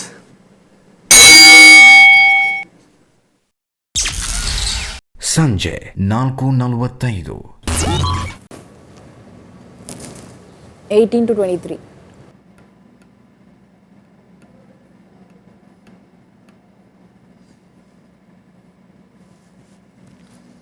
ಬಿಗ್ ಬಾಸ್ ನನ್ನ ತುಂಬ ಕಷ್ಟವಾದ ಟೈಮು ಅಂತಂದರೆ ಏಜ್ 18 to 23. ಯಾಕೆ ಹೇಳ್ತೀನಿ ಅಂತಂದರೆ ಅದು ಯಾವಾಗ ನಾನು 10th ಮುಗಿಸ್ತೀನೋ ನಮ್ಮಪ್ಪ ಬಿಸ್ನೆಸ್ ಎಲ್ಲ ಲಾಸ್ ಆಗುತ್ತೆ, ನಮಗೆ ನಮ್ಮ ಮನೆಗೆ ಇನ್ಕಮ್ ಅನ್ನೋದೊಂದು ಯಾವುದೂ ಇರಲ್ಲ. ಆವಾಗ 10th ಒಂದು 80% ತೆಗೆದಿರ್ತೀನಿ. ಅದರಿಂದ ಗೌರ್ಮೆಂಟ್ ಕೋಟಾ ಮೂಲಕ ಡಿಪ್ಲೊಮೊ ಸೇರ್ಕೊತೀನಿ. ವರ್ಷಕ್ಕೆ ಒಂದು 10,000 ಫೀಸ್ ಇರಬೇಕು ಇತ್ತು. ಆ ಥರ 3 ವರ್ಷ ಗೌರ್ಮೆಂಟ್ ಕೋಟಾ ಆ ಥರ ಓದ್ತೀನಿ ನಾನು. ಡಿಪ್ಲೊಮಾ ಆದಮೇಲೆ ಆರ್ಟಿಸ್ಟ್ ಆಗಬೇಕು ಅಂತ ತುಂಬ ಪ್ರಯತ್ನ ಪಡ್ತೀನಿ. ಆ್ಯಕ್ಚುಲಿ 1 ವರ್ಷ ಟ್ರೈ ಮಾಡ್ತಾ ಇರ್ತೀನಿ, ಅದಾದಮೇಲೆ ಎಲ್ಲೂ ಸಿಗಲ್ಲ. ಆ್ಯಕ್ಟಿಂಗ್ ಕ್ಲಾಸ್ ಸೇರ್ಕೊತೀನಿ. ಅದ್ರ ಮೂಲಕನೂ ತುಂಬ ಆಡಿಷನ್ಸ್ ಎಲ್ಲ ಬರ್ತಾ ಇರುತ್ತೆ. ಆ ಆಡಿಷನ್ಸು ಟ್ರೈ ಮಾಡ್ತಾ ಇರ್ತೀನಿ. ನಮ್ಮ ಮಾಮ ಒಂದು ಹೋಟ್ಲ್ ಓಪನ್ ಮಾಡಿರ್ತಾರೆ, ನಟರಾಜ್ ಅಂತ ನಮ್ಮ ಮಾಮ. ಆ ಹೋಟ್ಲಿಗೆ ಕೆಲ್ಸಕ್ಕೆ ಹೋಗ್ತೀನಿ. ಬೆಳಗ್ಗೆ ಒಂದು 6 ಗಂಟೆಗೆ ಅಲ್ಲಿ ಹೋದರೆ ಒಂದು 11 ಗಂಟೆ 12 ಗಂಟೆವರೆಗೂ ಅಲ್ಲೇ ಕೆಲಸ ಮಾಡ್ತೀನಿ. ಕ್ಯಾಶಿಯರಾಗಿ ಕೆಲಸ ಮಾಡ್ತೀನಿ. ಪ್ರತಿಯೊಂದು ಹೋಟ್ಲಲ್ಲಿ ಏನೇನು ನೋಡ್ಕೋಬೇಕು ಎಲ್ಲ ನಾನೇ ನೋಡ್ಕೊತಾ ಇರ್ತೀನಿ. ಅದಾದಮೇಲೆ 6 ತಿಂಗಳು ಆದಮೇಲೆ ಒಂದು ಸಿನಿಮಾ ಸಿಗುತ್ತೆ. ಆಡಿಷನ್ ಎಲ್ಲ ಮಾಡಿ ಒಂದು ಸಿನಿಮಾ ಮಾಡ್ತಾರೆ. ಸಿನಿಮಾಗೆ ಇಲ್ಲಿ ಚಿಕ್ಕಮಂಗ್ಳೂರಲ್ಲಿ ಶೂಟಿಂಗ್ ಇರುತ್ತೆ. ಚಿಕ್ಕಮಂಗ್ಳೂರಿಗೆ ಹೋಗಿ ಅಲ್ಲಿ ಶೂಟಿಂಗ್ ಮಾಡಿ ಒಂದು 20 ಡೇಸ್ ಶೂಟ್ ಮಾಡಿ ಅಲ್ಲಿಂದ ವಾಪಸ್ ಬರ್ತೀವಿ. ನನಗೆ ಯಾವುದು ಪೇಮೆಂಟ್ ಇರಲ್ಲ. ಅದಾದಮೇಲೆ ಗೊತ್ತಾಗುತ್ತೆ ಡೈರೆಕ್ಟ್ರು ಅವ್ರಿಗೇನು ಗೊತ್ತಿಲ್ಲ ಕೆಲಸ ಈ ಸಿನಿಮಾ ಇದ್ರ ಬಗ್ಗೆ. ಪ್ರೊಡ್ಯೂಸರ್ ಕಡೆಯಿಂದ ಅವ್ರನ್ನ ಮೋಸ ಮಾಡೋಕ್ಕೋಸ್ಕರ ಈ ಥರ ಎಲ್ಲ ಏನೋ ಮಾಡಿದ್ದಾರೆ ಅಂತ. ಅದಾದಮೇಲೆ ಮತ್ತೆ ಏನೂ ಇಲ್ಲ, ಮನೆಯಲ್ಲಿ ಸುಮ್ಮನೆ ಕೂತ್ಕೊಂಡು ಮತ್ತೆ ಬೇರೆ ಆಡಿಷನ್ಸ್ ಎಲ್ಲ ಟ್ರೈ ಮಾಡ್ತಾ ಇದೆ. ಈ ಪ್ರೋಸೆಸ್ನೆಲ್ಲ ನೋಡಿ ನಮ್ಮ ರಿಲೇಟಿವ್ಸ್ ಆಗಿರ್ಬೋದು, ಎಷ್ಟೊಂದು ನಮ್ಗೆ ಗೊತ್ತಿರೋ ಜನರಿರ್ಬೋದು, ಅವರೆಲ್ಲರೂ ಇಲ್ಲ ಈ ಥರ ಬೀದಿಗೂ ಒಬ್ಬೊಬ್ರು ಹೀರೋ ಇರ್ತಾರೆ, ಇದೆಲ್ಲ ಆಗದೇ ಇರೋ ಕೆಲಸ, ಏನಾದರೂ ಒಂದು ಬೇರೆದು ಮಾಡು, ಆರ್ಟಿಸ್ಟ್ ಆಗೋದು ಸುಲಭ ಅಲ್ಲ, ಹೀರೋ ಆಗೋದು ಸುಲಭ ಅಲ್ಲ, ಹಂಗೆ ಹಿಂಗೆ ಅಂತೆಲ್ಲ ಹೇಳ್ತಾ ಇರ್ತಾರೆ. ಅಷ್ಟೊತ್ತಿಗೆ 23 ವರ್ಷ ಆಗಿರುತ್ತೆ ನನಗೆ. ಅದು ನನ್ನ ಲೋ ಪಾಯಿಂಟ್. ಏನೂ ಆಗಲಿಲ್ಲ ಆ ಟೈಮಲ್ಲಿ. ಅದಾದಮೇಲೆ 24 ವರ್ಷದಿಂದ ಅಂದರೆ 24 to 29 ಇಯರ್ಸ್ ನಾನು ಏನೇ ಆಗಿದ್ರು ಅದಕ್ಕೆ ಕಾರಣ ಅಂದರೆ ಇಬ್ಬರು. ಒಂದು ಕಲರ್ಸ್ ಕನ್ನಡ, ಇನ್ನೊಂದು ಬಂದು ಕನ್ನಡ ಜನತೆ. ಗೀತಾ ಸೀರಿಯಲ್ ಮಾಡಿದಾಗ ಅದು 4 ವರ್ಷ ಏನೋ ಬರುತ್ತೆ ಸೀರಿಯಲ್ಲು, 1107 ಎಪಿಸೋಡ್ ಬರುತ್ತೆ. ಅದಷ್ಟು ಆಗಿದ್ದು ಕನ್ನಡ ಜನತೆ ಸಪೋರ್ಟಿಂದ. ಆ ಪಾಯಿಂಟಲ್ಲಿ ನನಗೆ ನಮ್ಮ ರಿಲೇಟಿವ್ಸ್ ಆಗಲಿ, ನನಗೆ ಗೊತ್ತಿರೋರಾಗಲಿ, ಯಾರೇ ಏನೇ ಅಂದಿದ್ರು ಅವ್ರಿಗೆಲ್ಲ ಒಂದು ಆನ್ಸರ್ ಕೊಟ್ಟಿದ್ದಂದರೆ ಅದೇ ಟೈಮಲ್ಲಿ ನಾನು. ಅದಾದಮೇಲೆ 29 ವರ್ಷಕ್ಕೆ ಬಿಗ್ ಬಾಸಿಗೆ ಬಂದಿದ್ದೀನಿ. ಬಿಗ್ ಬಾಸಿಗೆ ಬಂದಮೇಲೆ ನಂಗೆ ಇನ್ನೂ ಹೊರಗಡೆ ಹೋಗಿಲ್ಲ.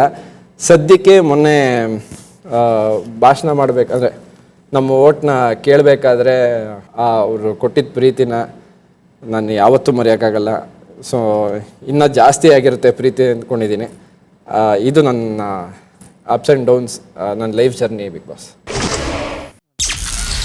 ಸಂಜೆ 5 ಗಂಟೆ. ಬಿಗ್ ಬಾಸ್ ನನ್ನ ಲೋ 2018-19. ಮನೇಲಿ ಎಷ್ಟೇ ಕಷ್ಟ ಇದ್ದರೂ ಏನೇ ಇದ್ದರೂ ಯಾವತ್ತೂ ನಮ್ಮವರೆಗೂ ನನ್ನ ಮತ್ತು ನನ್ನ ತಮ್ಮನವರೆಗೂ ತರ್ತಾನೆ ಇರಲಿಲ್ಲ. ಕೇಳ್ದಾಗೆಲ್ಲ ಕೊಡಿಸ್ತಾ ಇದ್ರು ಎಲ್ಲನೂ. ಬಟ್ ಒಂದು ಪಾಯಿಂಟಲ್ಲಿ ಪಪ್ಪಂಗೆ ಹುಷಾರು ತಪ್ಪತ್ತೆ. ಆವಾಗ ಮನೇಲಿ ತುಂಬ ಅಂದರೆ ಹಾಲು ತೊಗೊಂಬರೋದಕ್ಕೆ ದುಡ್ಡು ಇರ್ತಾ ಇರಲಿಲ್ಲ, ಹಣ್ಣು ತರೋದಕ್ಕೆ ದುಡ್ಡು ಇರ್ತಿರ್ಲಿಲ್ಲ, ಅಕ್ಕಿ ಕೂಡ ಕ್ಯಾಲ್ಕುಲೇಟ್ ಮಾಡಿ ಅಮ್ಮ ಇದು ಮಾಡ್ತಾಯಿದ್ರು. ಆವಾಗ ಮನೇಲಿ ನಾನೇ ದೊಡ್ಡೋಳಾಗಿದ್ದರಿಂದ ಅಲ್ಲಿವರೆಗೂ ನನಗೆ ಅದೊಂದು ರೆಸ್ಪಾನ್ಸಿಬಿಲಿಟಿ ಇರಲಿಲ್ಲ, ಅಥವಾ ಏನೋ ಒಂದು ಆರಾಮಾಗಿ ಕಾಲೇಜ್ಗೆ ಹೋಗ್ತಾ ಇದ್ದೆ ಬರ್ತಾ ಇದ್ದೆ, ಅಷ್ಟೇ ಆಗಿತ್ತು. ನೆಕ್ಸ್ಟ್ ಏನು ಅನ್ನೋದ್ರ ಬಗ್ಗೆ ಒಂದು ಸ್ವಲ್ಪನೂ ಯೋಚನೆ ಇರಲಿಲ್ಲ. ನಾನು ಅವಾಗ ಡಿಪ್ಲೊಮೊ ಓದ್ತಾ ಇದ್ದೆ. ಡಿಪ್ಲೊಮೊ ಮುಗಿತಾ ಇದ್ದಂಗೆ ನಂಗೆ ಸ್ವಲ್ಪ ಈ ಕಡೆ ಡೈವರ್ಷನ್ ಸ್ಟಾರ್ಟ್ ಆಯಿತು. ಅಂದರೆ ಆ್ಯಕ್ಟಿಂಗ್ ಕರಿಯರ್ ಬಗ್ಗೆ ಏನಾದರೂ ಮಾಡಬೇಕು, ಟಿ ವಿಯಲ್ಲಿ ಕಾಣಿಸ್ಕೋಬೇಕು ಅನ್ನೋದೇ ಒಂದು ಆಸೆ ಆಗಿತ್ತು. ಕೇಳಿದೆ ಮನೇಲಿ, ಬೇಡ ಅಂತ ಹೇಳಿದರು ಪಪ್ಪ. ನೀನೇನಾದರೂ ಹೋದರೆ ನೀನು ನನ್ನ ಮಗಳೇ ಅಲ್ಲ ಅಂತ ಅಂದ್ಕೊಂಡ್ಬಿಡ್ತೀನಿ ಅಂತ ಈ ಮಾತನ್ನು ಹೇಳಿದರು. ಸಿಕ್ಕಾಬಟ್ಟೆ ಹಠ ಮಾಡಿ ಊಟ ಬಿಟ್ಟು ಫೈನಲಿ ಪಪ್ಪಂಗೆ ಕನ್ವಿನ್ಸ್ ಮಾಡಿದ್ದಾಯಿತು. ಸರಿ ಆಯಿತು ಹೋಗೋಣ ಅಂತ ಪಪ್ಪನೇ ಆಡಿಷನಿಗೆ ಕರ್ಕೊಂಡು ಹೋಗೋಕ್ಕೆ ಸ್ಟಾರ್ಟ್ ಮಾಡಿದ್ರು. ಸೀರಿಯಲ್ ಆಡಿಷನ್ಸ್ ಕೊಡೋದಕ್ಕೆ ಸ್ಟಾರ್ಟ್ ಮಾಡ್ತೀನಿ. ಒಂದಿನದ ಕ್ಯಾರೆಕ್ಟರು ಅಥವಾ ಫ್ರೆಂಡ್ ಕ್ಯಾರೆಕ್ಟರ್ಸಿಗೆಲ್ಲ ಕರಿತಾಯಿದ್ರು. ಅಷ್ಟನ್ನು ನಾನು ಸ್ಟೆಪ್ ವೈಸ್ ಮಾಡ್ಕೊಂಡು ಬರ್ತೀನಿ. ಇನ್ ದ ಪ್ರಾಸೆಸ್ ನಾನು ಆ್ಯಕ್ಟಿಂಗ್ ಕಲಿತೀನಿ, ಅಂದರೆ ಆ್ಯಕ್ಟಿಂಗ್ ಮಾಡೋದನ್ನು ನೋಡಿ ಕಲಿತೀನಿ. ಸಜೆಷನ್ ಅಂದ್ರೇನು, ಅವೇ ಬನ್ನಿ ಆ ಥರ ಒಂದೊಂದನ್ನು ಕಲಿತಾ ಹೋಗ್ತೀನಿ. ಅದಾದಮೇಲೆ ಸಿಕ್ಕಿದ್ದೆ ಕೆಂಡ ಸಂಪಿಗೆ. ಸೊ 2022 ಅಲ್ಲಿ ಸಿಕ್ತು ನನಗೆ. ಬಟ್ ಅದಕ್ಕಿಂತ ಮುಂಚೆ ಏನು ಪ್ರಾಸೆಸ್ ಇತ್ತು, ಫೈನಾನ್ಷಿಯಲಿ ತುಂಬ ಕಷ್ಟ ಆಯಿತು. ಪಪ್ಪನ ಹತ್ರನೂ ಕೇಳೋಕ್ಕಾಗ್ತಿರ್ಲಿಲ್ಲ. ಆ ಟೈಮಲ್ಲಿ ಹೆಲ್ಪ್ ಮಾಡಿದ್ದು ನನ್ನ ಅಕ್ಕ. ಸಪೋರ್ಟಿಂಗ್ ಕ್ಯಾರೆಕ್ಟರ್ಸ್ ಏನೇನು ಮಾಡಿದೆ ಅದಷ್ಟಕ್ಕೂ ನನಗೆ ಬಟ್ಟೆಗಳನ್ನ ಪರ್ಚೇಸ್ ಮಾಡಿಕೊಡ್ತಾ ಇದ್ದಿದ್ದು ನನ್ನ ಅಕ್ಕ.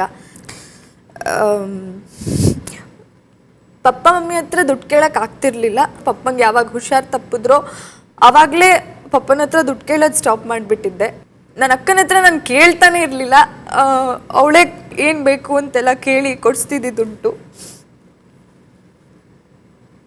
ಅಪ್ಪ ಅಮ್ಮ ಕೇಳಿಸಿದ್ರೆ ಕೊಡಿಸ್ತಿರ್ಲಿಲ್ಲ ಅಂತಲ್ಲ, ಬಟ್ ನನಗೆ ಕೇಳಕ್ಕೆ ಮನಸ್ಸಿರಲಿಲ್ಲ. ಇವಾಗ ನಾನೇ ಆನ್ ಮಾಡಬೇಕು, ನಾನೇ ಕೆಲಸಕ್ಕೆ ಹೋಗೋ ಟೈಮಲ್ಲಿ ಅವ್ರ ಹತ್ರ ದುಡ್ಡು ಕೇಳಿದ್ರೆ ಸರಿ ಹೋಗಲ್ಲ ಅಂತ ಅವ್ರ ಹತ್ರ ಕೇಳ್ತಿರ್ಲಿಲ್ಲ. 2022 ಅಲ್ಲಿ ಕಲರ್ಸ್ ಚಾನಲಲ್ಲಿ ಕೆಂಡ ಸಂಪಿಗೆ ಅನ್ನೋ ಸೀರಿಯಲ್ಗೆ ನಾನು ಹೀರೋಯಿನ್ ಆಗಿ ಕನ್ನಡದಲ್ಲಿ ಲಾಂಚ್ ಆಗ್ತೀನಿ.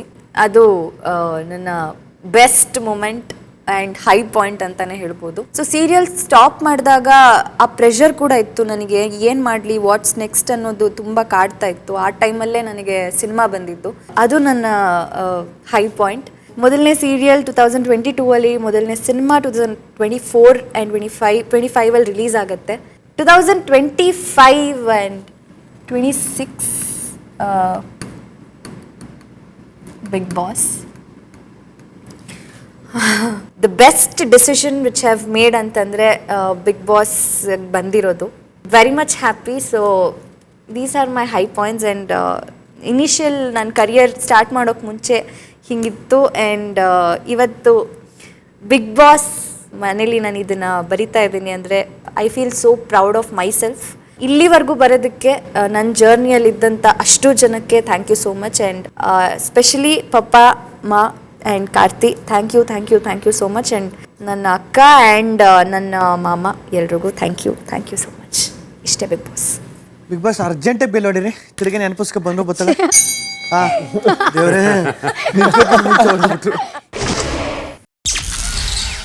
ಸಂಜೆ 5:30.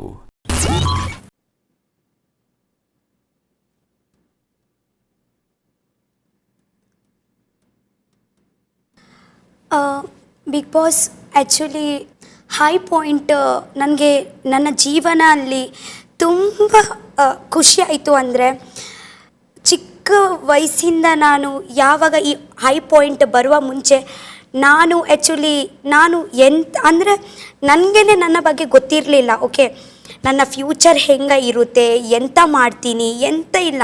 ನಾನು ಜಸ್ಟ್ ನನ್ನ ಜೀವನ ಬದುಕ್ತಾ ಇದ್ದೀನಿ ಅಷ್ಟೇ. ಓಕೆ, ಈ ಹೈ ಪಾಯಿಂಟ್ ಎಂತ ಅಂದರೆ ಈ ವರ್ಷದಲ್ಲಿ ನೋಡಿದ್ದೀನಿ ನನ್ನ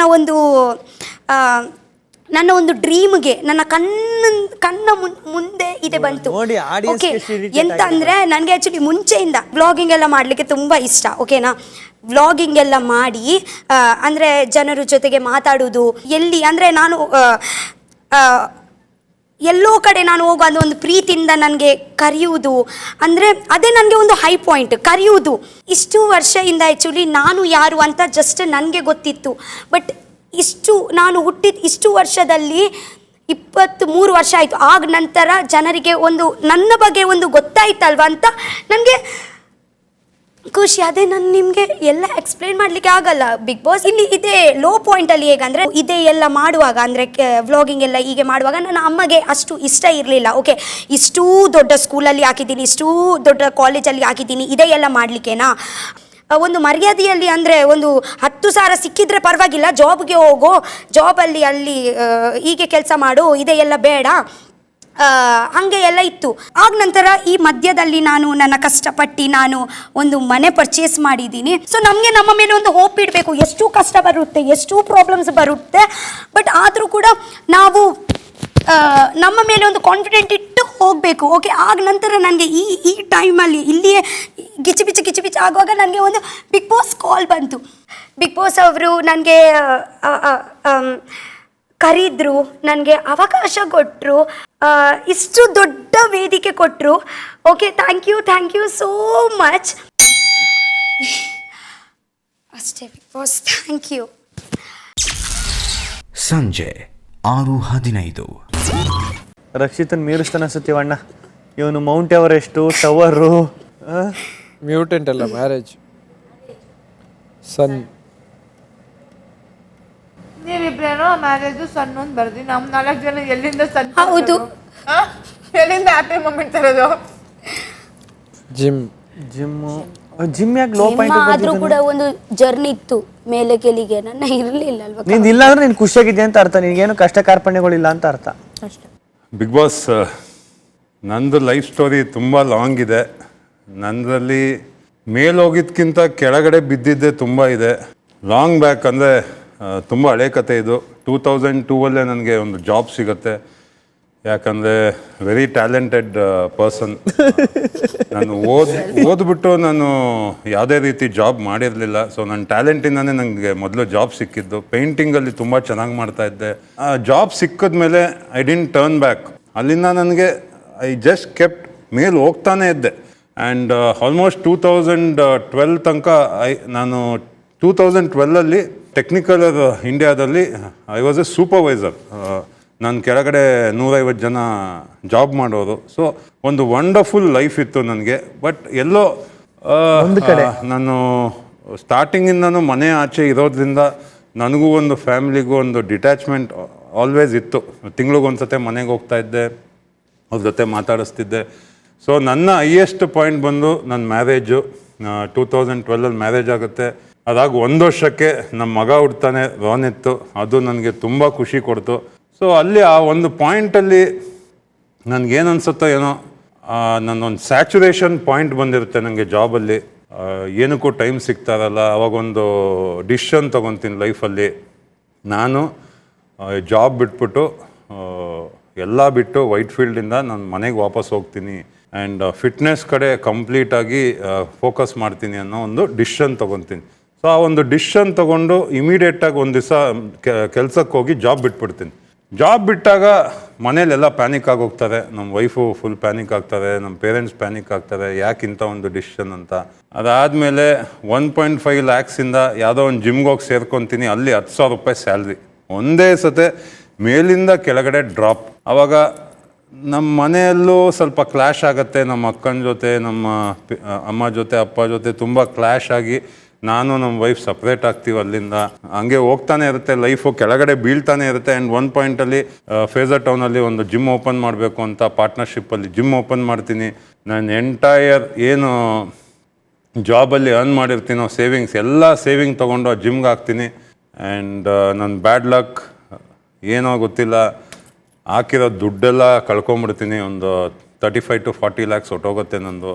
ಒಂಥರ ಮೈಂಡೆಲ್ಲ ಬ್ಲ್ಯಾಂಕ್ ಆಗೋಗಿತ್ತು ಆ ಟೈಮಲ್ಲಿ. ಅದಾದಮೇಲೆ ಇನ್ನೂ ನಾನು ಒಂದು ಹೋಪ್ ಬಿಟ್ಟಿರಲಿಲ್ಲ. ಇಲ್ಲ, ಇಲ್ಲಿಂದ ಆದರೂ ನಾನು ಮೇಲೆ ಬರಬೇಕು. ನಾನು ಮುಂಚೆಯಿಂದ ಫಿಟ್ನೆಸ್ಸಲ್ಲಿ ಅಷ್ಟು ಪ್ಯಾಷನೇಟ್ ಆಗಿದ್ದೆ. ಏನೋ ಒಂದು ಅಚೀವ್ ಮಾಡಬೇಕು. ಯಾಕಂದರೆ ಆ್ಯನಿಮೇಷನಲ್ಲಿ ಅಚೀವ್ ಮಾಡಿಬಿಟ್ಟಿದ್ದೆ. ಈ ಫಿಟ್ನೆಸ್ಸಲ್ಲೂ ಏನಾದರೂ ಒಂದು ಅಚೀವ್ ಮಾಡಬೇಕು, ಏನಾದರೂ ಮಾಡಬೇಕು, ಹೆಂಗಾದರೂ ಒಂದು ಹೆಸರು ತೆಗಿಬೇಕು ಅಂತ ಸ್ಟ್ರಾಂಗ್ ಮ್ಯಾನ್ ಸ್ಟಾರ್ಟ್ ಮಾಡಿದೆ. ಸ್ಟ್ರಾಂಗ್ ಮ್ಯಾನ್ ಸ್ಟಾರ್ಟ್ ಮಾಡಿ ಅದರಲ್ಲಿ 4 ವರ್ಷ strong man of India win ಆದೆ. ಅದಾದಮೇಲೆ ಪವರ್ ಲಿಫ್ಟಿಂಗ್ ಬಂದೆ. 5 ವರ್ಷ ಕಂಟಿನ್ಯೂಸ್ ಆಗಿ ಇಂಟರ್ನ್ಯಾಷನಲ್ ಮೆಡಲ್ ವಿನ್ ಆಗ್ತಾನೆ ಇದ್ದೆ. ಆ್ಯಂಡ್ ಒಂದು ಪಾಯಿಂಟಲ್ಲಿ ಏನಾಗೋಯ್ತು ಅಂದರೆ, one of the worst time of my life. ಇನ್ನೊಂದು 10 ದಿವಸ ಇರುತ್ತೆ, ರಷ್ಯಾಗೆ ಹೋಗಬೇಕಾಗಿತ್ತು. ನನ್ನೊಂದು ವರ್ಲ್ಡ್ ಕಪ್ ಕಾಂಪಿಟೇಷನ್ ಇತ್ತು ಪವರ್ ಲಿಫ್ಟಿಂಗ್ಗೆ. 10 ಡೇಸ್ ಇರೋ ಮುಂಚೆ ಒಂದು 400 kg ಲಿಫ್ಟ್ ಮಾಡ್ತಾ ಇರ್ತೀನಿ. ಕಂಪ್ಲೀಟ್ ಆ ವೆಯ್ಟ್ ಕಾಲ್ ಮೇಲೆ ಬೀಳುತ್ತೆ. ಎಂಟೈರ್ ರೈಟ್ ಲೆಗ್ ಎಲ್ಲ ಕ್ವಾಡ್ ಮಸಲ್ ಎಲ್ಲ ಕಿತ್ತ ಆಚೆ, ಎಲ್ಲ ಈ ಇಡೀ ಮಸಲ್ ಎಲ್ಲ ಕಿತ್ತೋಗುತ್ತೆ. ಇಮಿಡಿಯೇಟ್ ಹಾಸ್ಪಿಟ್ಲಿಗೆ ಕರ್ಕೊಂಡು ಹೋಗ್ತಾರೆ. ಆ್ಯಂಡ್ ಎಂಟೈರ್ ನನ್ನ ಏನೊಂದು 7-8 ವರ್ಷ ಜರ್ನಿ ಮಾಡಿರ್ತೀನೋ ಒಂದು ಅಚೀವ್ಮೆಂಟ್ ಮಾಡಬೇಕು ಅಂತ, ಆ ಆಕ್ಸಿಡೆಂಟ್ ಆಗಿ ನನ್ನ ಡ್ರೀಮ್ ಎವ್ರಿಥಿಂಗ್ ಗಾಟ್ ಶಾಟರ್ಡ್. ಲೈಫೇ ಬೇಡ ನನಗೆ ಅಂತ ಅನ್ನಿಸ್ಬಿಟ್ಟಿದ್ದು. ಏನಪ್ಪ ಈ ಲೈಫು ಹಿಂಗಾಗೋಯ್ತು, ಈ ಏಜಲ್ಲಿ ನಾನು ಇಷ್ಟು ಸಫರ್ ಮಾಡ್ತಾ ಇದ್ದೀನಿ, ನನ್ನ ಮಗ ಇದ್ದಾನೆ, ವೈಫ್ ಇದ್ದಾನೆ, ಹೆಂಗೆ ನೋಡ್ಕೊಳ್ಳಿ ಅಂತ ಗೊತ್ತಾಗ್ತಾ ಇರಲಿಲ್ಲ. ಬಟ್ ಅದೇನು ಅದೃಷ್ಟನೋ, ನಾನು ಲೈಫೆಲ್ಲ ಅಡುಗೆ ಮಾಡ್ಕೊಂಡು ಬರ್ತಾಯಿದ್ದೆ. ಪ್ಯಾಷನ್ನಾಗಿ ಮಾಡ್ಕೊಂಬರ್ತಾ ಇದ್ದೆ. ಅಂದರೆ ಫಿಟ್ನೆಸ್ಸಲ್ಲಿ ಇರಬೇಕು ಅಂದರೆ ನನಗೆ ಅಡುಗೆ ಮಾಡಬೇಕು ಅಂತ ಒಂದು ಮೈಂಡ್ಸೆಟ್ ಇತ್ತು. ಅಡುಗೆ ಮಾಡ್ಕೊಂಡು ಬರುವಾಗ ಎಲ್ಲಿಂದನೂ ಒಂದು ಆಪರ್ಚುನಿಟಿ ಬಂತು. ಅವತ್ತು ವರ್ಕೌಟ್ ಮಾಡುವಾಗ ಕಾಲ್ ಬಂತು ಕಲರ್ಸಿಂದ, ಈಗ ಒಂದು ಕ್ವಾಟ್ಲೆ ಕಿಚನ್ ಅಂತ ಶೋ ಇದೆ ಅಂತ. ನಾನು ಮೊದಲು ಮಾಡಲ್ಲ ಅಂದೆ, ಯಾವುದೇ ಕಾರಣಕ್ಕೂ ಮಾಡಲ್ಲ, ನನಗೂ ಕಾಮಿಡಿಗೂ ಆಗೋದೇ ಇಲ್ಲ. And I am very reserved person. ನಾನು ತುಂಬ ಜನರ ಹತ್ರ ಜಾಸ್ತಿ ಮಾತಾಡಲ್ಲ, ನನಗೆ ಡ್ಯಾನ್ಸ್ ಮಾಡೋಕ್ಕೆ ಬರಲ್ಲ, ಅದು ಇದು ಅಂತೆಲ್ಲ ಹೇಳಿದೆ. ನಮ್ಮ ವೈಫ್ ಬಂದು ಕನ್ವಿನ್ಸ್ ಮಾಡಿದ್ಲು, ಇಲ್ಲ ನೀನು ಮಾಡು, ತುಂಬ ನಿನ್ನ ಲೈಫಲ್ಲಿ ಕಷ್ಟಪಟ್ಟಿದ್ಯಾ, ಇಷ್ಟೆಲ್ಲ ಸಫರ್ ಮಾಡಿದೆ, ಇದೊಂದು ಗೋಲ್ಡನ್ ಆಪರ್ಚುನಿಟಿ ಸಿಕ್ಕಿದೆ ನಿನಗೆ, ಸೊ ಇದನ್ನು ಮಿಸ್ ಮಾಡ್ಕೋಬೇಡ, ಇದನ್ನು ಯೂಸ್ ಮಾಡ್ಕೊ, ನೀನು 100% ಸಕ್ಸೀಡ್ ಆಗ್ತೀಯಾ ಅಂತ ಹೇಳಿದ್ರು. 3.5 months ಆದಮೇಲೆ ಕ್ವಾಟ್ಲೆ ಕಿಚನ್ ನಾನೇ ವಿನ್ ಆದೆ. I was the happiest person in the world. 2 weeks ಆದಮೇಲೆ ಇನ್ನೊಂದು ಕಾಲ್ ಬಂತು, ಬಿಗ್ ಬಾಸ್ಗೆ ಮತ್ತೆ ಇನ್ನೊಂದು ಸತಿ ನಿಮಗೆ ಚಾನ್ಸ್ ಕೊಡ್ತಾ ಇದ್ದೀವಿ, ಬರ್ತೀರಾ, ಇಂಟ್ರೆಸ್ಟೆಡ್ ಇದ್ದೀರಾ ಅಂತ. And without turning back agri ಮಾಡಿಕೊಂಡೆ ಬಿಗ್ ಬಾಸ್ಗೆ. ಆ್ಯಂಡ್ ಇಲ್ಲಿ ಬಂದಮೇಲೆ ಐ ಸ್ಟಿಲ್ ಕಾಂಟ್ ಬಿಲೀವ್ ಕೊನೆ 6 ಫೈನಲಿಸ್ಟಲ್ಲಿ ನನ್ನ ಹೆಸರು ಇದೆ ಅಂತ. So but I enjoyed every moment in Bigg Boss. ಯಾರು ಹೋಪ್ ಕಳ್ಕೊಬೇಡಿ, ಎಷ್ಟೇ ಕೆಳಗಡೆ ಬೀಳ್ತಾ ಇದ್ರೆ ಒಂದು ಪಾಯಿಂಟಲ್ಲಿ ನಿಮಗೆ ಒಂದು ಪಾಯಿಂಟ್ ಬರುತ್ತೆ, ಅಲ್ಲಿಂದ ನೀವು ಮೇಲೆ ಎದ್ದೇಳಲೇಬಹುದು. ಆ್ಯಂಡ್ ಆ ಟೈಮ್ ಬಂದಾಗ, ಒಂದು ಆಪರ್ಚುನಿಟಿ ಬಂದಾಗ ಮಿಸ್ ಮಾಡ್ಕೋಬೇಡಿ, ಯಾಕಂದರೆ ಆ ಆಪರ್ಚುನಿಟಿ ಮತ್ತೆ ಬರಲ್ಲ. ನನ್ನ ಲೈಫಲ್ಲಿ ಮರೆಯೋಕ್ಕಾಗಲ್ಲ ಅನ್ನೋ ವ್ಯಕ್ತಿಗಳನ್ನ ಮೀಟ್ ಮಾಡಿದೆ, ಅವ್ರು ನನಗೆ ಹೆಲ್ಪ್ ಮಾಡಿದ್ರು. ಅಲ್ಲಿಂದ Kwatle kitchen, Colors, big boss and rest is history. ನಾನು ಮೇಲೆ ಹೋಗ್ತಾನೆ ಇರ್ತೀನಿ, ಯಾಕಂದರೆ ನಾನು ಕೆಳಗಡೆ ಯಾರೋ ಬರೆದಿಲ್ಲ. ನಿಮ್ಮ ಪ್ರೀತಿ ಹಿಂಗೆ ಇರಲಿ. Thank you so much. Thank you Karnataka ಜನತೆ. Thank you big boss. Thank you big boss.